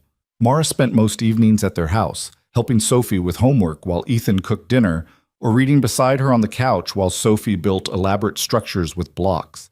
She kept a toothbrush in their bathroom, spare clothes in Ethan's closet, her laptop charger permanently plugged in beside the kitchen table. The boundaries between visiting and living had blurred so gradually that no one could pinpoint when it happened. Sophie flourished. Her teacher reported improved focus in class, more confidence in social situations, genuine happiness that had been absent since Sarah's death. She talked about Mara constantly. What Mara said about constellations, how Mara explained why prime numbers were special, the way Mara didn't get upset when Sophie made mistakes but just helped her try again. She's good for both of you, Marcus observed one Saturday afternoon while watching a Little League game Sophie had no interest in playing but loved to watch. Mara sat in the bleachers beside Sophie, explaining batting averages and statistics with the same enthusiasm she brought to space facts. I was wrong to doubt this arrangement. You weren't wrong to doubt it. It's insane. Ethan watched Mara laugh at something Sophie said, her whole face lighting up in a way he'd never seen in those first careful weeks. But insane doesn't mean wrong. Are you going to marry her? The question should have felt premature, but their entire relationship had been backwards from the start. Marriage proposal before first date, commitment before chemistry, family integration before falling in love. I think so. Eventually. When we're ready. When will that be? Ethan didn't have an answer. They existed in comfortable limbo, committed enough to build routines, but not enough to make permanent promises. It worked. It felt safe. And safety, after 3 years of grief and rejection, seemed like enough. But then April arrived with cherry blossoms and longer days and a school event that shattered their careful equilibrium. Sophie's class was performing a spring showcase, a combination of songs, poetry readings, and short skits meant to celebrate the season and torture parents with off-key singing and forgotten lines. Sophie had been practicing for weeks, memorizing a poem about flowers that she recited constantly around the house. You're both coming, right? She'd asked repeatedly. Both of you? Together? Both of us, Ethan confirmed. Together. The showcase was scheduled for Thursday evening in the school auditorium. Ethan left work early, picked up Sophie from after-school care, and drove home to find Mara already there, having rearranged her entire schedule to make the 6 o'clock start time. "I'm so nervous," Sophie announced, spinning in circles in her bedroom. "What if I forget the words? What if I trip on stage? What if everyone laughs at me?" "Then we'll laugh with you and remind you that making mistakes is part of being human," Mara said, helping Sophie into her dress, a pale yellow thing with white flowers that Sarah had bought before she died. Sophie only wore it for special occasions, and the sight of it always made Ethan's chest tighten. They arrived at the school 30 minutes early to claim good seats. The auditorium filled quickly with parents wielding phones and cameras, grandparents carrying flowers, younger siblings already bored and restless. Ethan spotted several families he recognized from Sophie's class, along with teachers and staff he'd seen at various school functions. And then he saw Amanda Richardson. She stood near the back with her sister and niece, her expression carefully neutral when their eyes met across the crowded space. They hadn't spoken since the art exhibition 3 months ago. No apology, no reconciliation, just mutual avoidance of a wound neither knew how to heal. "Is that her?" Mara asked quietly, following his gaze. "Sarah's friend?" "Yeah, let's just ignore her. Tonight's about Sophie." But ignoring became impossible when Amanda's niece performed her poetry reading directly before Sophie's. Amanda moved to the front row to take photos, which meant she was standing only feet away when Sophie took the stage, small and bright in her yellow dress, clutching index cards with her poem, written in careful 7-year-old handwriting. Sophie found them in the audience, Ethan and Mara sitting side by side in the third row, and her entire face lit up. She waved enthusiastically, unselfconsciously, the way children do before they learn to be embarrassed by their own joy. "Hi, Daddy! Hi, Mara!" Her voice carried through the auditorium's microphone, and several parents chuckled at her enthusiasm. The teacher gently redirected Sophie to her poem, and she began reciting with exaggerated expression and dramatic hand gestures she'd clearly been practicing. She didn't forget a single word. Her voice stayed strong even when another child started crying in the audience. She was perfect. When she finished, the audience applauded, and Sophie took an elaborate bow before running off stage, her yellow dress swirling around her knees. Ethan felt pride swell in his chest so intensely it hurt. Beside him, Mara was blinking rapidly, her eyes suspiciously bright. "She was amazing," Mara whispered. "She really was." The showcase continued with more poems, songs about spring rain and growing gardens, a group dance that dissolved into giggly chaos when half the kids forgot the choreography. Parents filmed everything. Teachers looked simultaneously proud and exhausted, and the evening felt like hundreds of other school events, ordinary and sweet and completely forgettable, except to the families who loved these specific children. Afterward, parents and students milled in the hallway outside the auditorium, congratulating each other and taking photos. Sophie found them immediately, launching herself at Mara first in a move that had become natural over the past months. "Did you see me? Did I do good? I didn't forget any words." "You were brilliant," Mara said, hugging her back. "Best performance of the night." "You have to say that. You're my—" Sophie stopped, suddenly shy. "You're my Mara." Something passed across Mara's face. Surprise, tenderness, a flicker of that raw vulnerability she worked so hard to hide. "I'm your Mara, and you're my Sophie, and you were absolutely brilliant." "Can we get ice cream to celebrate, please? Daddy said maybe if I did good." "I said we'd see," Ethan corrected, but he was already mentally conceding. "But yes, ice cream sounds—" "Ethan!" Amanda's voice cut through the celebration like a knife. She stood a few feet away, her expression a complicated mix of emotions Ethan couldn't fully read. "Can I talk to you? Privately?" The hallway noise seemed to fade. Sophie pressed closer to Mara's leg, suddenly wary. Mara's hand found Sophie's shoulder in a protective gesture that had become instinctive. "I don't think that's a good idea," Ethan said carefully. "Please, just for a minute. I won't make a scene." Amanda glanced at Mara. "I owe you both an apology." Mara looked at Ethan, leaving the decision to him. Sophie tugged on her hand, clearly unhappy with this development. "Okay," Ethan said finally. "1 minute." He followed Amanda to a quieter corner of the hallway, while Mara stayed with Sophie, already redirecting the child's attention to photos on her phone of the performance. Amanda's sister collected her niece and drifted away, giving them privacy. "I was horrible to you," Amanda said without preamble. "At the art exhibition. I said things that were cruel and unfair, and I've been avoiding you ever since because I didn't know how to take them back." "Okay." "Sarah was my best friend. When she died, I felt like I lost part of myself, and watching you move on, watching you build something new with someone else, it felt like you were erasing her, like everything she was, everything we shared, none of it mattered anymore." "It all mattered. It still matters. I know that now.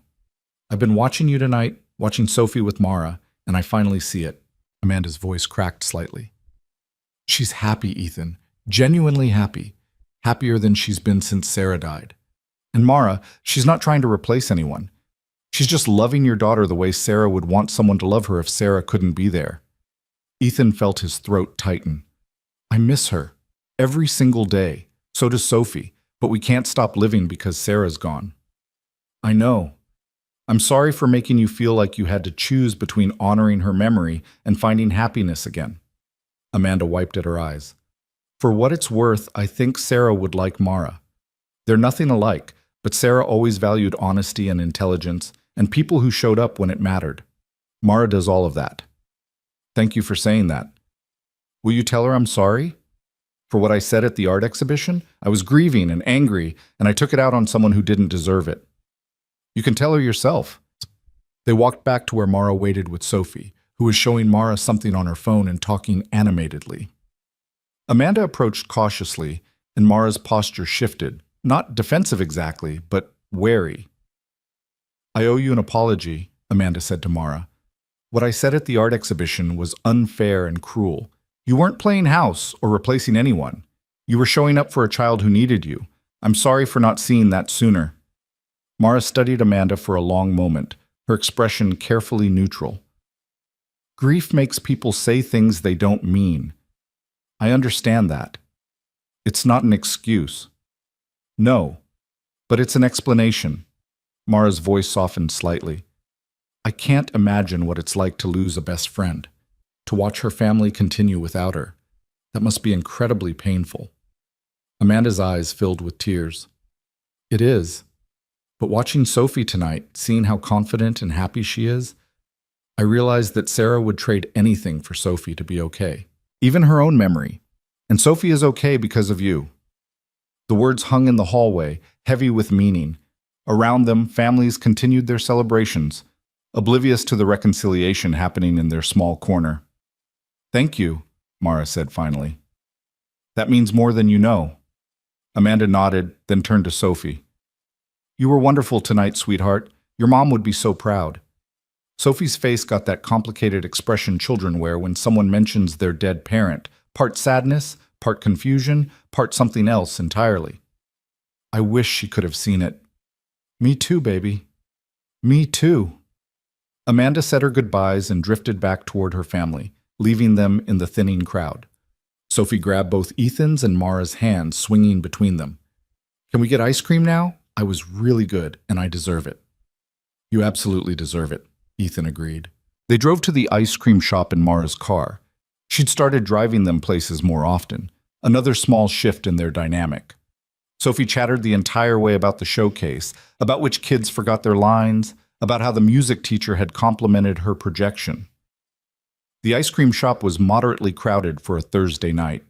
They claimed a booth near the window, Sophie between them, all three with their preferred flavors: Superman for Sophie, vanilla for Ethan, mint chocolate chip for Mara. "This is my favorite," Sophie announced, swinging her legs under the table. "Performing and then celebrating with ice cream. We should do this every week." "I don't think we can arrange a school showcase every week," Mara said, smiling. "Then I'll just perform for you at home. I can make up poems and everything."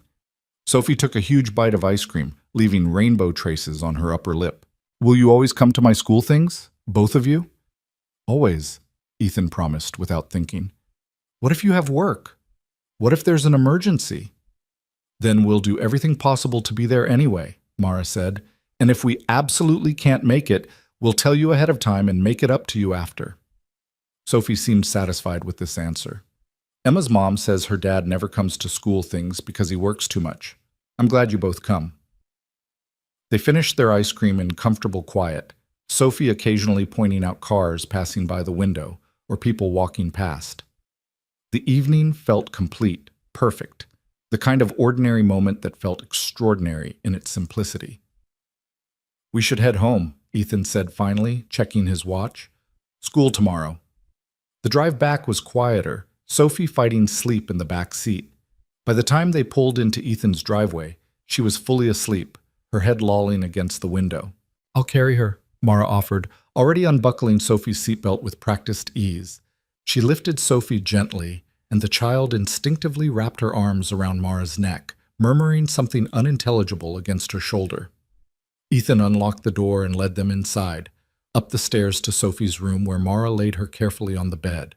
Together they removed Sophie's shoes, helped her into pajamas despite her half-asleep protests, and tucked her under the covers. Mara brushed Sophie's curls back from her face with a tenderness that made Ethan's chest ache. Sweet dreams, Sophie girl, Mara whispered. Love you, Mara, Sophie mumbled, already drifting back to sleep. Mara froze. Her hand stilled against Sophie's hair, her expression shifting through surprise to something raw and overwhelmed. She looked at Ethan with wide eyes, clearly uncertain how to respond. You can say it back, Ethan said quietly, if you mean it. I love you too, Sophie, Mara whispered, her voice breaking slightly. But Sophie was already asleep, breathing deeply and evenly, completely unaware of the weight of words she'd just spoken. They left her room carefully, pulling the door mostly closed, and stood in the hallway in the dim light from downstairs. Mara's hands were shaking. She said she loves me. She does. I wasn't prepared for that. I don't know what I thought, that we'd build to that gradually, that I'd have time to prepare. Love doesn't wait for preparation, Ethan said, pulling her into a hug, especially not with kids. They just feel it and say it. Mara buried her face against his shoulder, and he felt her shake with silent tears. What if I screw this up? What if I can't be what she needs? You already are what she needs. You show up, you listen, you're honest. That's everything. They stood there in the hallway for a long time, holding each other while Mara cried quietly against his shoulder, and Sophie slept peacefully down the hall, completely unaware that she'd just changed everything. 2 weeks later, Ethan's company announced mandatory attendance at their annual corporate retreat, 3 days in Seattle for team building, strategy sessions, and the kind of enforced social bonding that made introverts want to fake their own deaths. He tried every possible excuse to get out of it, but his boss was adamant. You haven't attended a single company event in 3 years, she said during their one-on-one meeting. I understand you've had personal circumstances, but this is part of your job. 3 days, non-negotiable. Which meant leaving Sophie for 3 nights. He'd never been away from her that long since Sarah died. Marcus and Claire offered to take her, but Sophie had other ideas. Can I stay with Mara? She asked when Ethan explained the situation. Please. We can do science experiments and watch space documentaries, and it'll be so fun. Ethan looked at Mara, who'd been sitting quietly on the couch during this conversation. Her expression was carefully neutral, giving him space to make the decision without pressure. Would that be okay with you? He asked. 3 full days? I know it's a lot. I'd love to, Mara said immediately. If Sophie wants that. I do. I totally want that. Please, Daddy. So it was decided. Ethan would leave Thursday morning and return Sunday afternoon. Mara would stay at the house with Sophie, managing school drop-offs and pickups, homework, meals, bedtime, all the minutiae of parenting he'd been handling alone for 3 years. The night before he left, Ethan lay in bed running through mental checklists. He'd written detailed instructions about Sophie's routines, her preferences, emergency contacts, where everything was kept. He'd stocked the kitchen with easy meals, laid out clothes for each day, made sure all homework was organized. You're overthinking this, Mara said from the doorway. She'd started sleeping over more often, though still maintaining her own apartment for appearances and her need for occasional solitude. We'll be fine. What if she has a nightmare and asks for me? Then I'll comfort her and call you so she can hear your voice. What if there's a problem at school? Then I'll handle it the same way you would, calmly and rationally. What if she realizes I'm gone and panics? Then we'll talk through her feelings together. Mara climbed into bed beside him. You're allowed to travel for work. You're allowed to trust me with your daughter. We've been building to this for months. I know, you're terrified something will go wrong and you won't be there to fix it. I understand that. But you can't be there for everything. Sometimes you have to trust that the support system you've built will hold. Ethan pulled her close, feeling her warmth against his side. When did you get so wise about parenting? I've been paying attention, learning from you, from Sophie, from all the mistakes I'm desperately trying not to make. They fell asleep wrapped around each other, and when Ethan's alarm went off at 5 the next morning for his early flight, Mara was already awake, making coffee and packing him breakfast for the airport. Sophie woke up just as his Uber arrived, stumbling downstairs in her pajamas to hug him goodbye. I'll miss you, Daddy, she said, squeezing tight. I'll miss you too, Sophie girl. Be good for Mara. I'm always good. You're always interesting, he corrected, earning a giggle. I love you, Infinity. Love you, Infinity +1. He kissed the top of her head, hugged Mara briefly, and forced himself out the door before his anxiety could sabotage the entire trip. The first day was fine.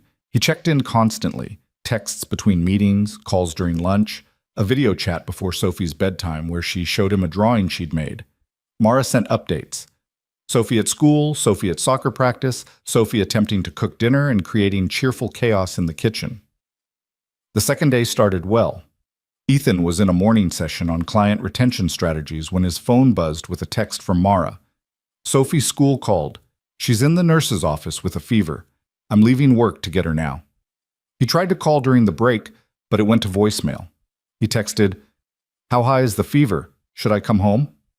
The response came 20 minutes later, 99.8. Not dangerous, but enough that school sent her home. She's asking for you, but I'm managing. Stay at your retreat. We're okay. Ethan tried to focus on the afternoon sessions, but couldn't. His mind conjured worst-case scenarios. The fever spiking, Sophie having a seizure, Mara panicking and making it worse. By 4 o'clock, he was seriously considering catching the next flight home when Mara sent a photo. Sophie on the couch wrapped in blankets, watching cartoons, looking miserable but not critical. Fever's down to 99.2. She had soup and crackers. She's stable.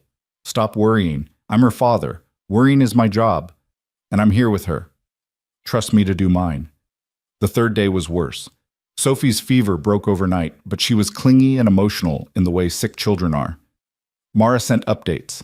Sophie refusing to eat, Sophie crying about wanting her dad, Sophie asking repeatedly when he'd be home. By noon, Ethan was done. He excused himself from the final session, changed his flight to leave immediately, and texted Mara. Coming home early, landing at 3. I'll Uber from the airport. Her response was immediate. We're fine. You don't have to. I know. I want to. Aunt. He made it home by 4:30, letting himself in quietly in case Sophie was sleeping. The house was silent except for the TV playing something animated in the living room. He found them on the couch.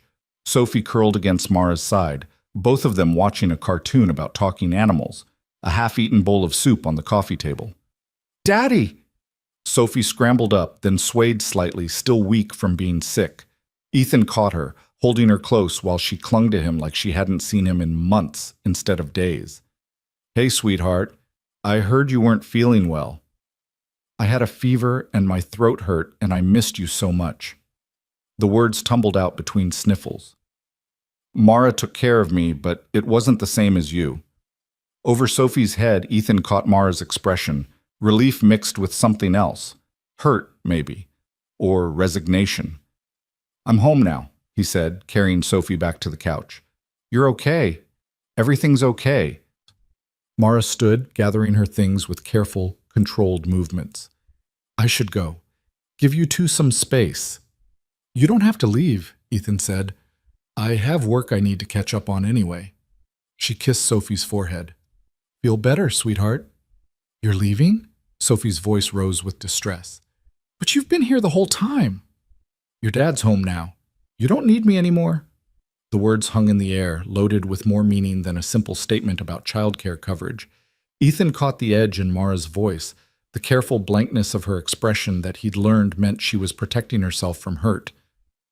"Mara," he started, but she was already heading for the door.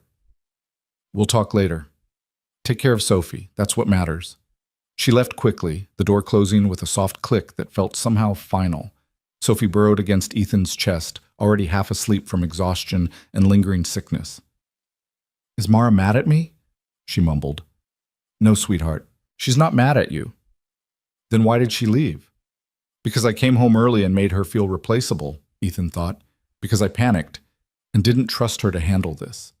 Because I proved exactly what she's always feared, that when it comes down to it, she'll always be second choice." "She had work to do," he said instead. "She'll be back soon." But even as he said it, he wasn't sure he believed it. Sophie fell asleep against him 20 minutes later, her fever completely gone, but her body still recovering. Ethan carried her upstairs to her bed, tucked her in, and then stood in her doorway staring at his phone.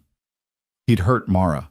He'd rushed home like she was inadequate, like she couldn't handle their daughter, like she was just a temporary stand-in until the real parent returned. He'd done exactly what she'd warned him against, treated her as less essential, less permanent, less real. He called her. It went to voicemail. He texted, "I'm sorry. Can we talk?"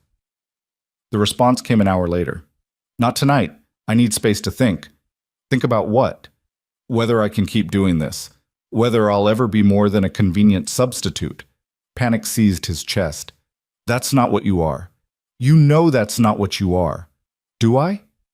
"You came home because Sophie was sick on my watch, because you didn't trust me to handle it, because when it matters most, I'm still just your friend Mara instead of Sophie's parent. That's not fair." "No." "But it's true." Ethan tried calling again, voicemail. He paced his bedroom, Sophie's soft breathing audible from down the hall, the house feeling enormous and empty, despite having his daughter home safe. He'd spent 3 years protecting Sophie from loss. 3 years building walls around their small family unit. 3 years being both mother and father, because the alternative meant trusting someone else to stay. And when someone finally did stay, when someone proved herself reliable and committed and irreplaceable, he'd panicked at the first real test and come running home like she was inadequate. His phone stayed silent through the evening. Through Sophie waking up for water and reassurance. Through the long night of lying awake, replaying every moment of the past 3 days, seeing his mistakes crystallize into sharp relief. By morning, Sophie's fever was completely gone, and she was demanding pancakes with her usual energy. Ethan made breakfast mechanically, checking his phone every 30 seconds for a message that didn't come. "Is Mara coming over today?" Sophie asked around a mouthful of pancake. "I don't think so, sweetheart." "Why not? Did I make her mad when I said I missed you?" "No, baby, you didn't do anything wrong." "Then why isn't she here?" "Because I broke something," Ethan thought. "Because I got scared and protective and I treated her like she was temporary when she's been proving she's permanent for 6 months. I need to talk to her," he said finally, "to apologize for something I did wrong." Sophie considered this seriously. "You should bring her flowers. On TV, when grown-ups mess up, they bring flowers." "Flowers might not be enough this time." "Then what do you bring?" Ethan looked at his daughter, at her dark curls and serious expression, and complete faith that problems could be solved if you just tried hard enough. Honesty, and a promise to do better. That sounds harder than flowers. It is. Much harder. That afternoon, after confirming Sophie was fully recovered and leaving her with Marcus and Claire, Ethan drove to Mara's apartment. He'd only been here a handful of times. She always came to them, always existed in their space rather than requiring they share hers. The building was modern and expensive, all glass and steel and doormen who looked at him suspiciously when he asked to be buzzed up. "Is Ms. Lewis expecting you?" the doorman asked. "No, but please tell her Ethan's here. It's important." The doorman spoke quietly into his phone, then handed it to Ethan. Mara's voice came through, tight and controlled. "I said I needed space." "I know, but I can't leave things like this. Please, just 5 minutes." A long pause. "Fine. Come up." Her apartment was exactly what he expected. Minimalist furniture, expensive art, floor-to-ceiling windows with views of the city, everything perfectly arranged and carefully controlled just like Mara herself. She stood by the window when he entered, her arms crossed, her expression guarded. 5 minutes, she said. I'm sorry for coming home early, for making you feel like you couldn't handle Sophie, for treating you like a substitute instead of a parent. You are her parent. You're her parent too. You've been parenting her for 6 months. You know her routines, her fears, her favorite books and least favorite foods. You comfort her when she's scared and celebrate with her when she's proud. You're not a substitute. You're essential. Mara's jaw tightened. Then why did you rush home the second she got sick? Why did you assume I couldn't handle it? Because I'm terrified. Because Sophie's all I have left of Sarah, and if something happened to her on someone else's watch, I'd never forgive myself. Because I've been the only one responsible for her for 3 years, and I don't know how to stop being hypervigilant.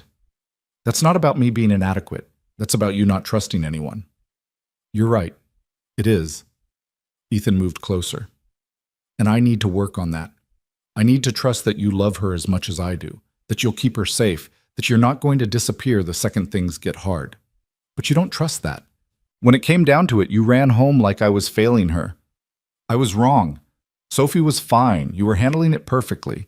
I panicked because I'm not used to sharing this responsibility, and I hurt you because I'm still learning how to let someone else matter this much. Mara turned away, looking out the window at the city stretching below. I can't keep being second choice, Ethan. I can't keep wondering if you'll ever really commit to this, or if you're just keeping me around until something better comes along. There is nothing better. There's just you, complicated and honest and perfect for us in ways I didn't know we needed. Then prove it. She turned back to face him, her green eyes bright with unshed tears. Stop treating me like a friend helping out. Stop introducing me as Sophie's mom's friend or your friend Mara. If I'm part of this family, actually make me part of it. Claim me, publicly, permanently. I will. When? After another 6 months of proving myself? After a year? After Sophie graduates high school? Her voice cracked. I've given you everything I have. I've rearranged my life around yours. I've loved your daughter like she's my own. And I'm still just the woman you're seeing. Just Mara. Never more than that. The accusation hit like a physical blow because it was true. He'd been holding back, keeping language vague, maintaining emotional distance even as their lives intertwined completely. You're right, he said quietly. I've been afraid to commit completely because committing means risking loss again, and I can't survive losing someone else I love. So you'd rather lose me slowly by never fully having me? I'd rather keep you at a distance I think I can survive. He moved closer, close enough to see the tears tracking down her cheeks. But that's cowardice. And it's not fair to you. You deserve someone who claims you without hesitation, who introduces you as family without qualifications, who trusts you completely instead of testing you constantly. I deserve someone who chooses me, Mara said, her voice breaking completely now. Not someone who keeps me around because I'm convenient or because I'm good with his kid. Someone who actually wants me, all of me, forever. I do want you, I'm just scared. I know, you've said that. But Ethan, I'm scared too. I'm terrified of screwing this up, of Sophie realizing I'm not her real mom, of you waking up one day and deciding this was all a mistake. But I show up anyway. I commit anyway. I love you both anyway, even though it's terrifying. The words hung between them. I love you, said out loud for the first time, in anger and pain and desperate honesty. You love me? Ethan asked. Of course I love you. How could I not? You're kind and devoted and you make terrible pancakes, but Sophie eats them anyway because she knows you're trying. You read her bedtime stories even when you're exhausted. You show up for every school event. You're the kind of father I dreamed my children would have. And watching you be that for Sophie has been both beautiful and heartbreaking. Heartbreaking. Because you give her everything, but you won't give yourself permission to be happy. You won't let me all the way in. You keep one foot out the door in case you need to run. Ethan closed the final distance between them, taking her face in his hands gently. I don't want to run. I want to stay. With you. Forever.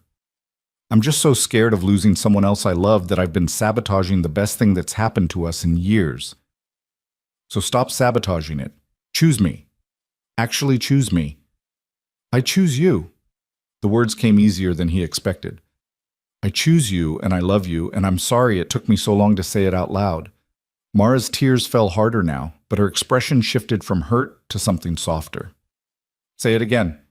I love you, Mara Lewis. I love your honesty and your awkwardness with emotions and the way you explain prime numbers to my daughter like they're magic. I love how you show up even when it's hard. I love that you're teaching me how to trust again. I love you. She kissed him then, fierce and desperate, and full of 6 months of carefully restrained emotion finally breaking free. Ethan pulled her closer, tasting salt from her tears, feeling her shake in his arms. When they finally broke apart, both breathing hard, Mara pressed her forehead against his. I need you to mean it, she whispered. Not just say it because I'm upset. Actually mean it. I mean it. I love you. I want you in our lives permanently. I want to stop calling you my friend and start calling you my partner, my family, the person I'm building a future with. Even though it's terrifying, especially because it's terrifying. The best things usually are. They stood wrapped around each other while the afternoon light faded outside, the city below starting to glow with evening lights. Ethan felt something shift in his chest, not the loosening of grief, but the expansion of space where new love could exist alongside old. Come home with me, he said finally. Sophie's at Marcus's until 6. Come home and let's figure out what comes next. Together. Mara nodded against his chest. Okay, but Ethan? Yeah? No more running home early when I'm taking care of her. No more assuming I can't handle it. If I need help, I'll ask. But you have to trust me to know when that is. I will, I promise. And no more vague introductions. I'm not just your friend, I'm your partner, your family. Sophie's... She paused, the word clearly difficult. Sophie's other parent, if that's what you want. That's exactly what I want. What we both want. That they gathered Mara's things, her laptop, a change of clothes, the drawing Sophie had given her months ago that she kept framed on her desk. The drive back to Ethan's house was quiet but not uncomfortable, the kind of silence that comes after difficult truths have been spoken and accepted. When they picked up Sophie from Marcus and Claire's, the child took one look at them and grinned. You fixed it, she announced. I knew you would. Adults always fix things when they actually talk about feelings. Where did you learn that? Mara asked, laughing despite herself. Claire told me. She said Daddy was being stupid, but you'd help him figure it out. Marcus looked sheepish. I may have said something similar, in different words. That night, after Sophie was in bed, Ethan and Mara sat on the couch in the spot that had become theirs, close together, Mara's head on his shoulder, his arm around her waist. I'm still going to screw up, he said quietly. I'm still going to panic sometimes. Still going to struggle with trusting this is real. I know. But now I know you'll try to do better. That's all I need. I love you. I love you too. She tilted her head to look at him. We're really doing this? Committing completely? No more holding back? We're really doing this. It's terrifying. It is, but we'll be terrified together. Mara smiled, that real smile he'd learned to treasure, and kissed him softly. Outside, the night settled over Portland with its usual gray drizzle, but inside their house, their shared house now, truly shared, everything felt warm and solid and permanent in a way it hadn't before. Broken pieces, learning to build something new. Not perfect, not without fear, but real and honest, and finally, fully committed to staying. 2 weeks after their confrontation, Mara officially moved in, not gradually, not tentatively, but with intention, hiring movers to bring her furniture, consolidating their belongings, turning the guest room into a home office they could share. Sophie helped unpack boxes with the enthusiasm of a child who finally had confirmation that the adult she loved wasn't disappearing. This is your drawer, Sophie announced, organizing Mara's socks with meticulous care. And this shelf is for your books. And Daddy said you can put your weird metal sculpture thing in the living room even though he thinks it's ugly. I never said ugly, Ethan called from downstairs where he was assembling Mara's desk. I said abstract. You made a face, Sophie called back. That means you think it's ugly, but you're being polite. Mara laughed, sitting on the floor surrounded by unpacked boxes. Your dad's allowed to have different taste in art. That's what makes relationships interesting. Are you guys in a relationship now? Like, official? Very official. Good. Emma's mom asked if you were Daddy's girlfriend, and I didn't know what to say because you're more than that, but I don't know the right word. Mara looked at this 7-year-old arranging socks by color, her dark curls falling into her face, her expression so earnest it hurt. What word would you use? Sophie thought about this seriously. Family. You're my family. Then that's the right word. They finished unpacking by evening, the house transformed into something that belonged to all three of them, rather than just Ethan and Sophie with Mara visiting. Her coffee mug sat beside his in the cabinet. Her toothbrush had a permanent place in the bathroom holder. Her laptop claimed half the desk in the office. Small changes that added up to something permanent. That night, after Sophie was asleep, Ethan found Mara standing in the living room staring at the metal sculpture she'd insisted on bringing, an abstract piece of twisted steel that caught the light in interesting ways. You really do think it's ugly, she said without turning around. I really do think it's abstract, he corrected, wrapping his arms around her from behind. But it's yours, which makes it belong here. Everything feels different now. More real. It is more real. We stopped pretending this was temporary. Mara leaned back against him. I'm still scared I'll wake up and this will have been some elaborate dream, that I'll be back in my apartment alone and you and Sophie will have been a beautiful hallucination. Not a hallucination, very real, very permanent, very much in love with you. She turned in his arms to face him. I love you too. Both of you. This whole chaotic, imperfect life we're building. They stood there in the quiet of their shared living room, the metal sculpture catching lamplight and throwing strange shadows on the walls, and everything felt exactly right. 3 months passed in the rhythm of routine, school mornings and work deadlines, weekend park visits and weeknight dinners, the ordinary magic of lives fully intertwined. Mara attended parent-teacher conferences and signed permission slips. Ethan learned to give her space when work stress made her quiet and internal. Sophie flourished with 2 adults who showed up consistently, who never competed but complemented each other's strengths. But Ethan knew something was still missing. They'd committed to each other, built a life together, but they'd never actually finished what started that Christmas night in the restaurant. The question that had launched everything still hung unanswered. In July, when Portland finally remembered how to be sunny, Ethan started planning. I need your help, he told Marcus over lunch one Thursday. I want to propose to Mara properly. Not just agree to her proposal from 6 months ago, but actually ask her myself. Marcus grinned. About time. What are you thinking? I want Sophie involved. This isn't just about Mara and me. It's about the 3 of us choosing to be a family. Sophie should be part of asking. Good instinct. What's the plan? Ethan pulled out his phone and showed Marcus the notes he'd been making. The restaurant where we met. Christmas decorations in July. I'll pay them to set it up. Sophie and I asked together, small, intimate, just the 3 of us. That's either incredibly romantic or completely insane. Probably both. Like everything else about our relationship. Marcus studied him seriously. Are you ready for this? Really ready? No more panic attacks about losing people or being vulnerable? I'll probably always be a little scared, but I'm more scared of not doing this, of waiting until the perfect moment that never comes. Mara took a chance on me when I was a mess. Time to take a chance back. He talked to Sophie that evening while Mara worked late at the office. They sat in Sophie's room surrounded by her collection of space posters and models of the solar system, and Ethan explained what he wanted to do. I want to ask Mara to marry us. Not just me, us. Because this is about our whole family, not just 2 adults making decisions. Sophie's eyes went enormous. Really? We're going to be a real family with marriage and everything? We're already a real family. The marriage just makes it official. Will Mara be my mom? Like, actually, my mom? The question landed with all its complicated weight.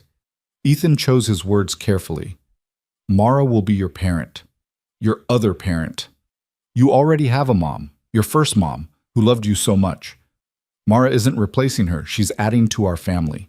Can I call her Mom, if I want to?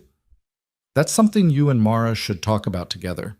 Some kids call step-parents by their first name. Some say mom or dad. There's no wrong answer. Sophie thought about this, her face scrunched in concentration. I think I want to call her mom, but maybe Mom Mara? So it's different from my first mom? That sounds perfect. But remember, you should ask Mara first. Make sure she's comfortable with whatever you decide. Okay. Sophie bounced on her bed with excitement. When are we asking her? How are we asking her? Can I help plan it? Actually, I need you to help with something very specific. He explained his idea for the restaurant, for recreating that Christmas night, but transforming it into something joyful instead of painful. Sophie listened with intense focus, then nodded decisively. We need a ring, a really good one, and flowers, and I should make a speech about why Mara should marry us. I don't know about a speech. Daddy, this is important. We have to tell her all the reasons. Like, she's smart, and she explains things good, and she never gets mad when I ask a million questions, and she makes you smile in a way you didn't smile before. Ethan felt his throat tighten. Those are excellent reasons. They spent the next week planning in secret, whispering in corners when Mara was in the next room, making elaborate excuses for mysterious errands. Ethan bought a ring, simple, elegant, with an emerald stone the color of Mara's eyes. Sophie wrote her speech and practiced it approximately 400 times, each iteration getting longer and more elaborate. I think we should keep it shorter, Ethan suggested after the 15th practice run. Just the most important parts. But all the parts are important. Pick your top 3 reasons, the ones that matter most. Sophie revised her speech down to something she could deliver without notes, and they rehearsed together until it felt natural. Meanwhile, Ethan contacted Marcello's Italian restaurant and explained what he wanted. You want us to put up Christmas decorations in July? The manager asked, clearly baffled. I'll pay extra, significantly extra. This is where we met, where everything started. I want to bring it full circle. Money and sentimentality won out over seasonal appropriateness. The manager agreed to close the restaurant to other customers for one evening, to decorate with lights and garland, to recreate the atmosphere of that December night 7 months ago. The hard part was getting Mara there without raising suspicion. Ethan claimed a work dinner he couldn't miss, asked if she'd mind watching Sophie, then had Marcus call with an emergency requiring Mara's help with a tech problem at his house. I'm sorry, Ethan said when Mara protested about the timing. I know it's annoying. Can Sophie come with you to Marcus's? I'll meet you there after my dinner. Fine, but your work dinners are getting excessive. I know. This is the last one for a while, I promise. The night arrived warm and clear, one of those perfect Portland summer evenings where the sun set late and the air smelled like roses and possibility. Ethan picked up Sophie from her after-school program, and they drove to the restaurant together, both dressed up. Ethan in the same tie Sophie had helped him pick for that disastrous Christmas date, Sophie in the yellow dress from the spring showcase. I'm so nervous, Sophie said, clutching a bouquet of flowers they'd picked out together, wildflowers and daisies, nothing formal or pretentious. What if she says no? She won't say no. But what if she does? What if she thinks it's too fast or too weird or… Sophie. Ethan pulled into the parking lot and turned to face his daughter. Mara loves us. She moved in with us. She rearranged her whole life to be part of ours. She's not going to say no. Promise? I promise. They walked into the restaurant together, and Ethan felt his breath catch. The staff had transformed the space completely. White lights draped everywhere, garland wrapped around pillars, candles on every table. The pianist played soft jazz versions of Christmas songs, the same music that had been playing 7 months ago. It was absurd and beautiful and perfectly appropriate for their backwards relationship. The manager greeted them with a smile.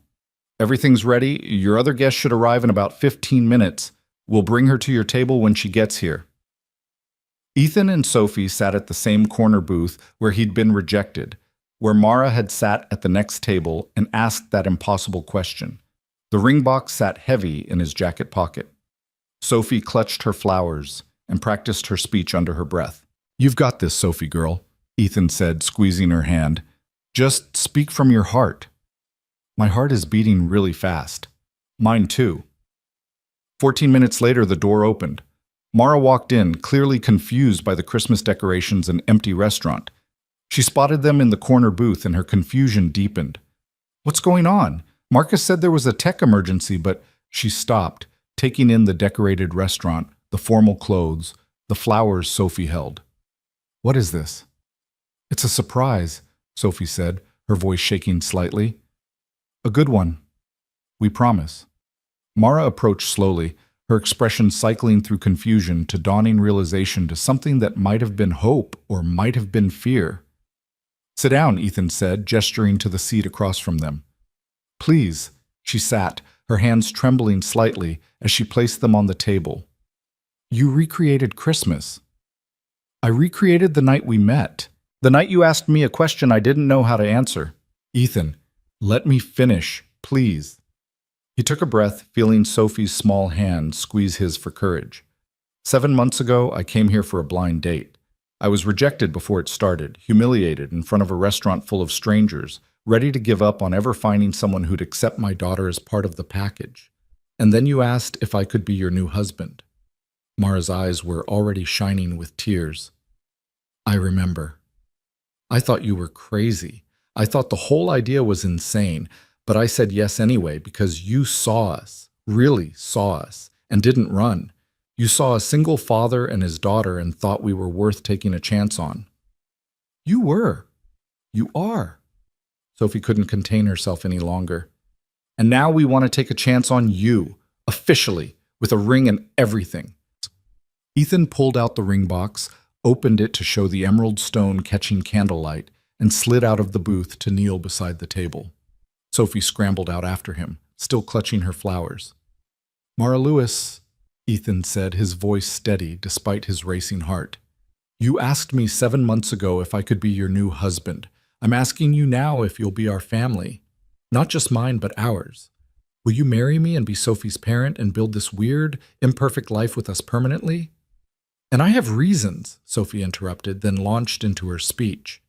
You should say yes because you make my dad smile again and you explain space stuff without getting bored, and you never lie even when the truth is hard, and you stayed when everyone else left, and you love us, even though we're complicated, and we love you so much, it feels like my heart might explode, and I want to call you Mom, if that's okay, and please, please, please say yes. The words tumbled out in one breathless rush, and by the end Sophie was crying, and Mara was crying, and Ethan was doing his best not to cry, but failing spectacularly.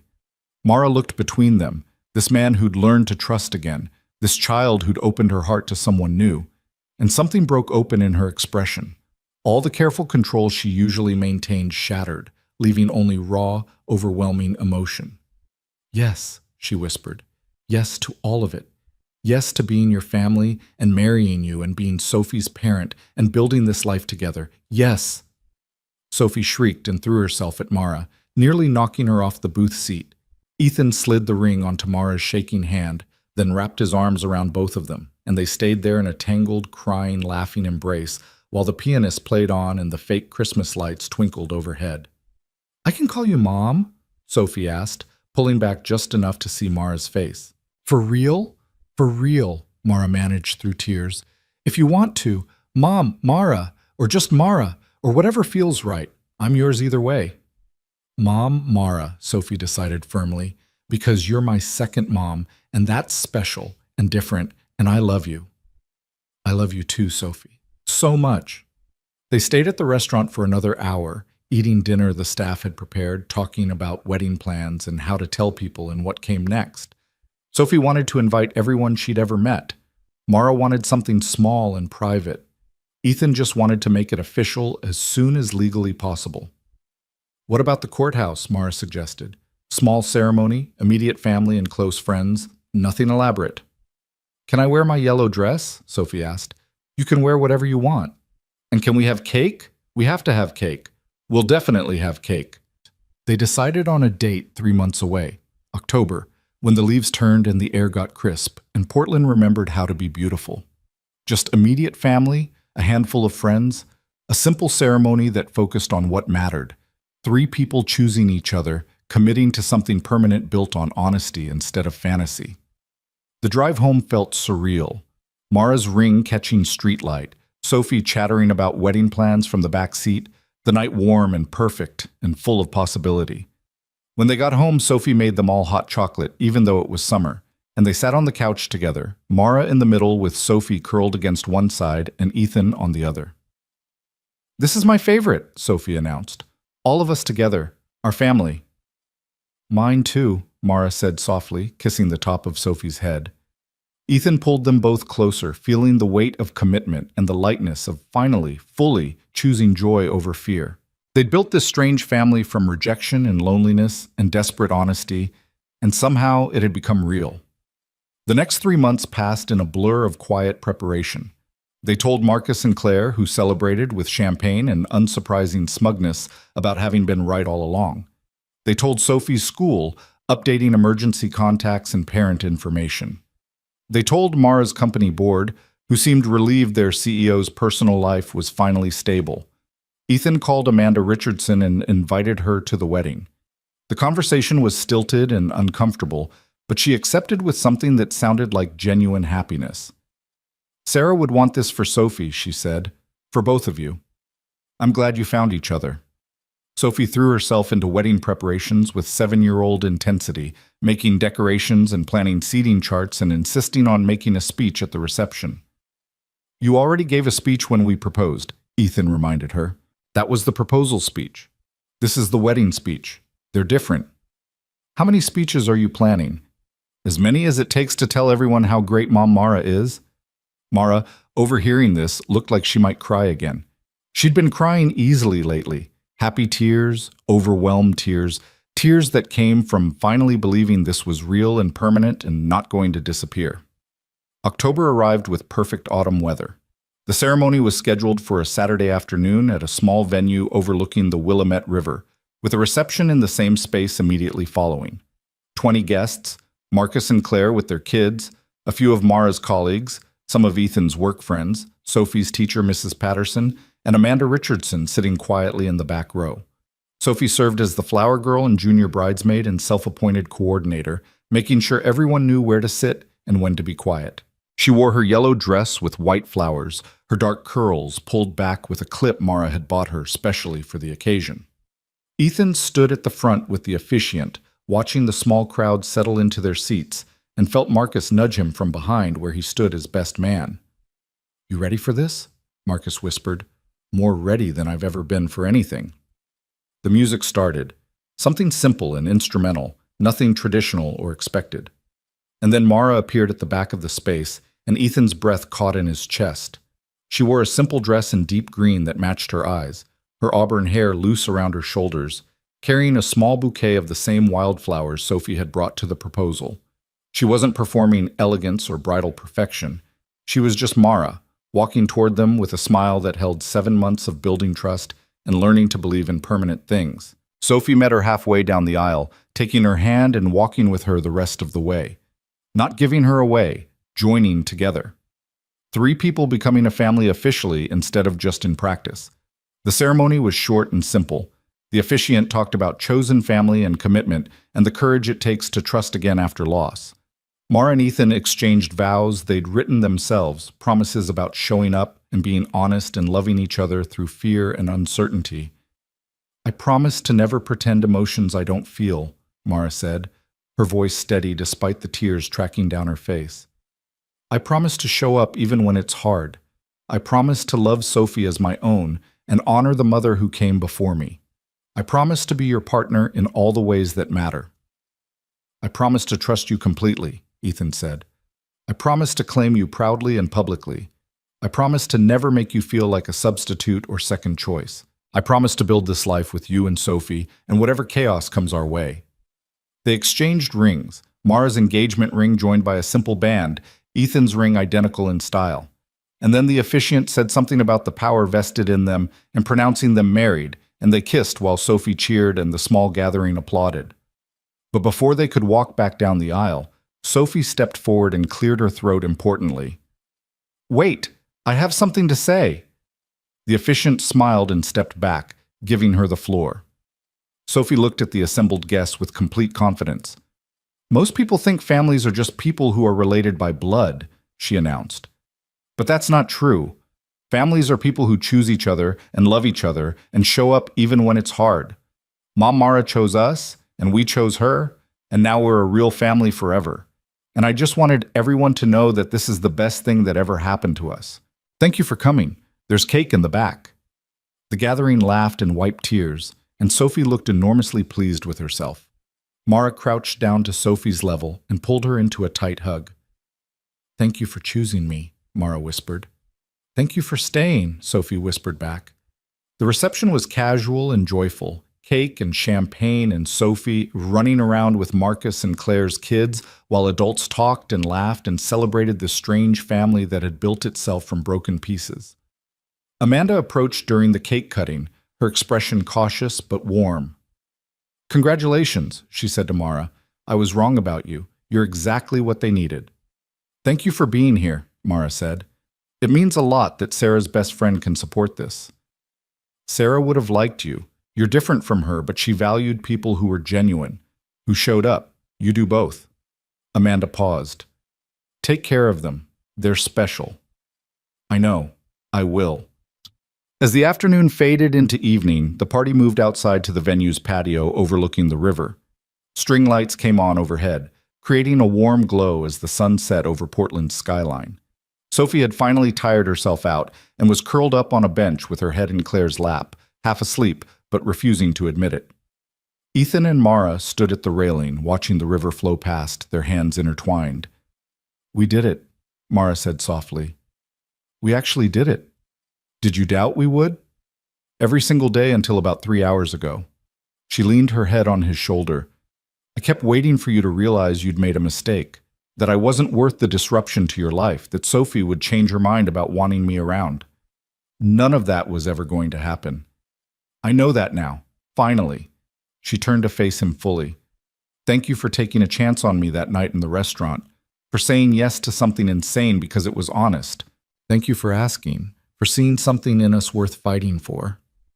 They kissed softly, and across the patio, Sophie stirred and mumbled, "They're kissing again. Grown-ups are so weird." Claire laughed and stroked Sophie's hair. "They're happy, sweetheart. That's what happy looks like." "Then I want to be that kind of weird when I grow up." The reception wound down as evening deepened into night.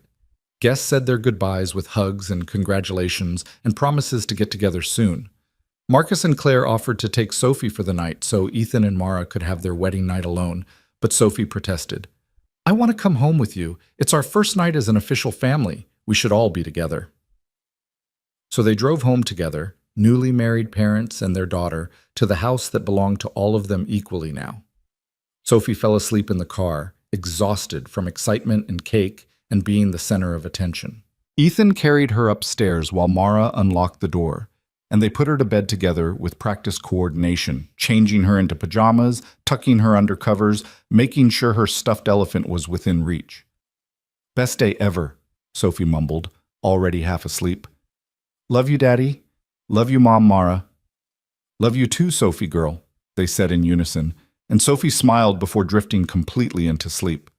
Downstairs, Mara kicked off her heels with a sigh of relief, and Ethan loosened his tie.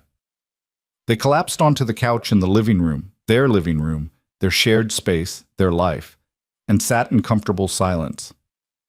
"So this is marriage," Mara said eventually. "Coming home exhausted, changing into comfortable clothes, sitting on the couch with someone you love. Disappointed?" "Not even a little bit." She curled against his side. "This is exactly what I wanted. The ordinary moments with people who matter. Coming home to family instead of emptiness." Ethan pulled her closer, feeling the weight of the day settling into something quieter and more profound. They'd started with a desperate question in a crowded restaurant, built trust through honesty and showing up, and ended here, married, committed, choosing each other every day. "What do you think?" he asked. "Was it worth it? All the uncertainty and fear and learning to trust?" Mara was quiet for a moment, thinking seriously about the question. "Remember that first coffee shop meeting, when I said we should decide if this makes sense and see if feelings follow?" "I remember. I was wrong. The feelings were there from the beginning, just buried under fear and self-protection. We didn't build feelings. We built the courage to acknowledge feelings that already existed." She looked up at him. "So yes, absolutely worth it. Every terrifying, uncertain moment of it." They sat there as the night deepened outside, the house quiet except for the old radiator's familiar clanking and the distant sound of Portland traffic. Mara's ring caught lamplight, throwing small rainbows across the wall, the emerald stone that matched her eyes, the symbol of permanent commitment they'd both been too scared to believe in until they learned how. "I have something for you," Ethan said suddenly, reaching into his jacket pocket. "I was going to give it to you tonight, but I forgot with all the chaos." He pulled out a folded piece of construction paper, its edges worn from being carried around. Mara unfolded it carefully, and her breath caught. It was Sophie's original question mark drawing, the one she'd made before they met Mara, with the empty space labeled "Our Family, Maybe?" But now, in the empty space between Ethan and Sophie's stick figures, someone had drawn a third figure with red-brown crayon hair and green marker eyes. Above it, in Sophie's careful printing, "Mom, Mara, not maybe, for real." Mara pressed the drawing to her chest, tears spilling down her cheeks. "When did she make this?" "Last week. She wanted me to give it to you on our wedding day. She said it was important you know the question mark was gone, that you're permanent." "I'm permanent," Mara repeated, like she was testing the words, learning to believe them. "I'm their family for real. For real. Forever." No more question marks. They sat holding each other while Mara cried happy tears, and Ethan felt the last pieces of his grief-fortified walls finally crumble completely. Upstairs, Sophie slept peacefully, dreaming whatever 7-year-olds dream about, safe in the knowledge that her family was complete.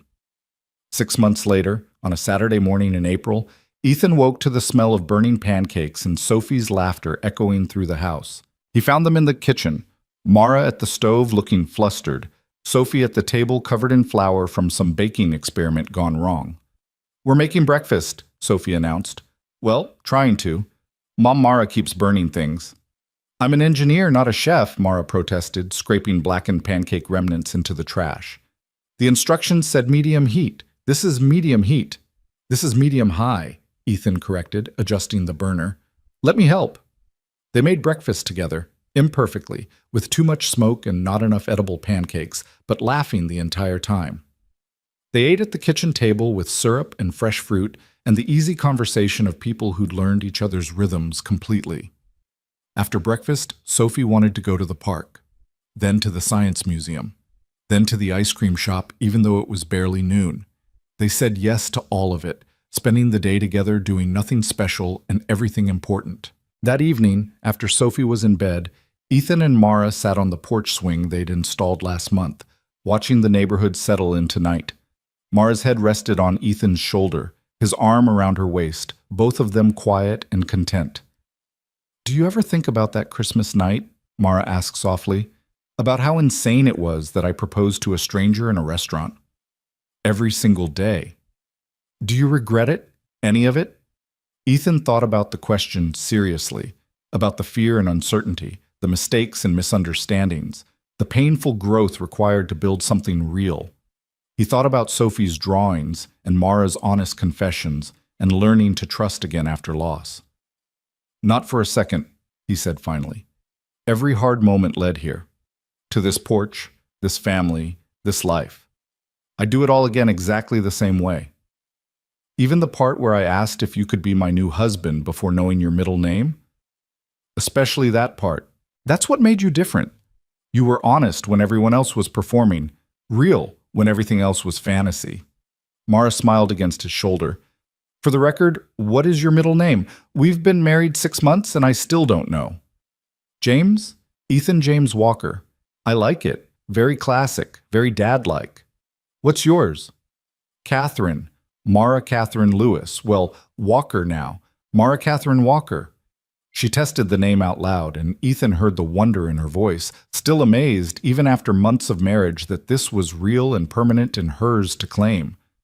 They swung gently in the cooling evening air, watching stars emerge in Portland's light-polluted sky. Somewhere in the house, Sophie's stuffed elephant sat on her nightstand beside a framed photo of their wedding day, all three of them laughing, covered in cake, perfectly imperfect. In the living room, Mara's metal sculpture caught moonlight through the window. In the office, their shared desk held 2 laptops and Sophie's latest drawing of the solar system. Evidence everywhere of lives fully intertwined, of broken pieces building something functional and beautiful, of 3 people who'd chosen each other against all conventional wisdom and made it work anyway. "We should go inside," Mara said eventually, though neither of them moved. "Early morning tomorrow? 5 more minutes." 5 more minutes, she agreed. They stayed there in the darkness, swinging gently, holding each other. 2 people who'd proposed marriage in a restaurant on Christmas night and somehow, impossibly, made that insane decision into something lasting. Not perfect, never perfect, but real and honest and committed to staying even when things got hard. A family built not from biology or tradition, but from choice. The most powerful kind of love there is. Inside the house, their shared life waited. But for now, they stayed on the porch swing, choosing each other in the quiet of an ordinary evening, knowing that tomorrow they'd wake up and choose each other again. And the day after that, and the day after that, and every day for the rest of their lives. Not because it was easy, not because it was conventional, but because that Christmas night, a stranger had asked a desperate question, and they'd both been brave enough to say yes to something impossible. And impossible had become their everyday reality. Pancakes and park visits, homework help and bedtime stories, disagreements about abstract art, and agreements about what matters most. A chosen family. A permanent family. Their family. Finally, completely, beautifully real.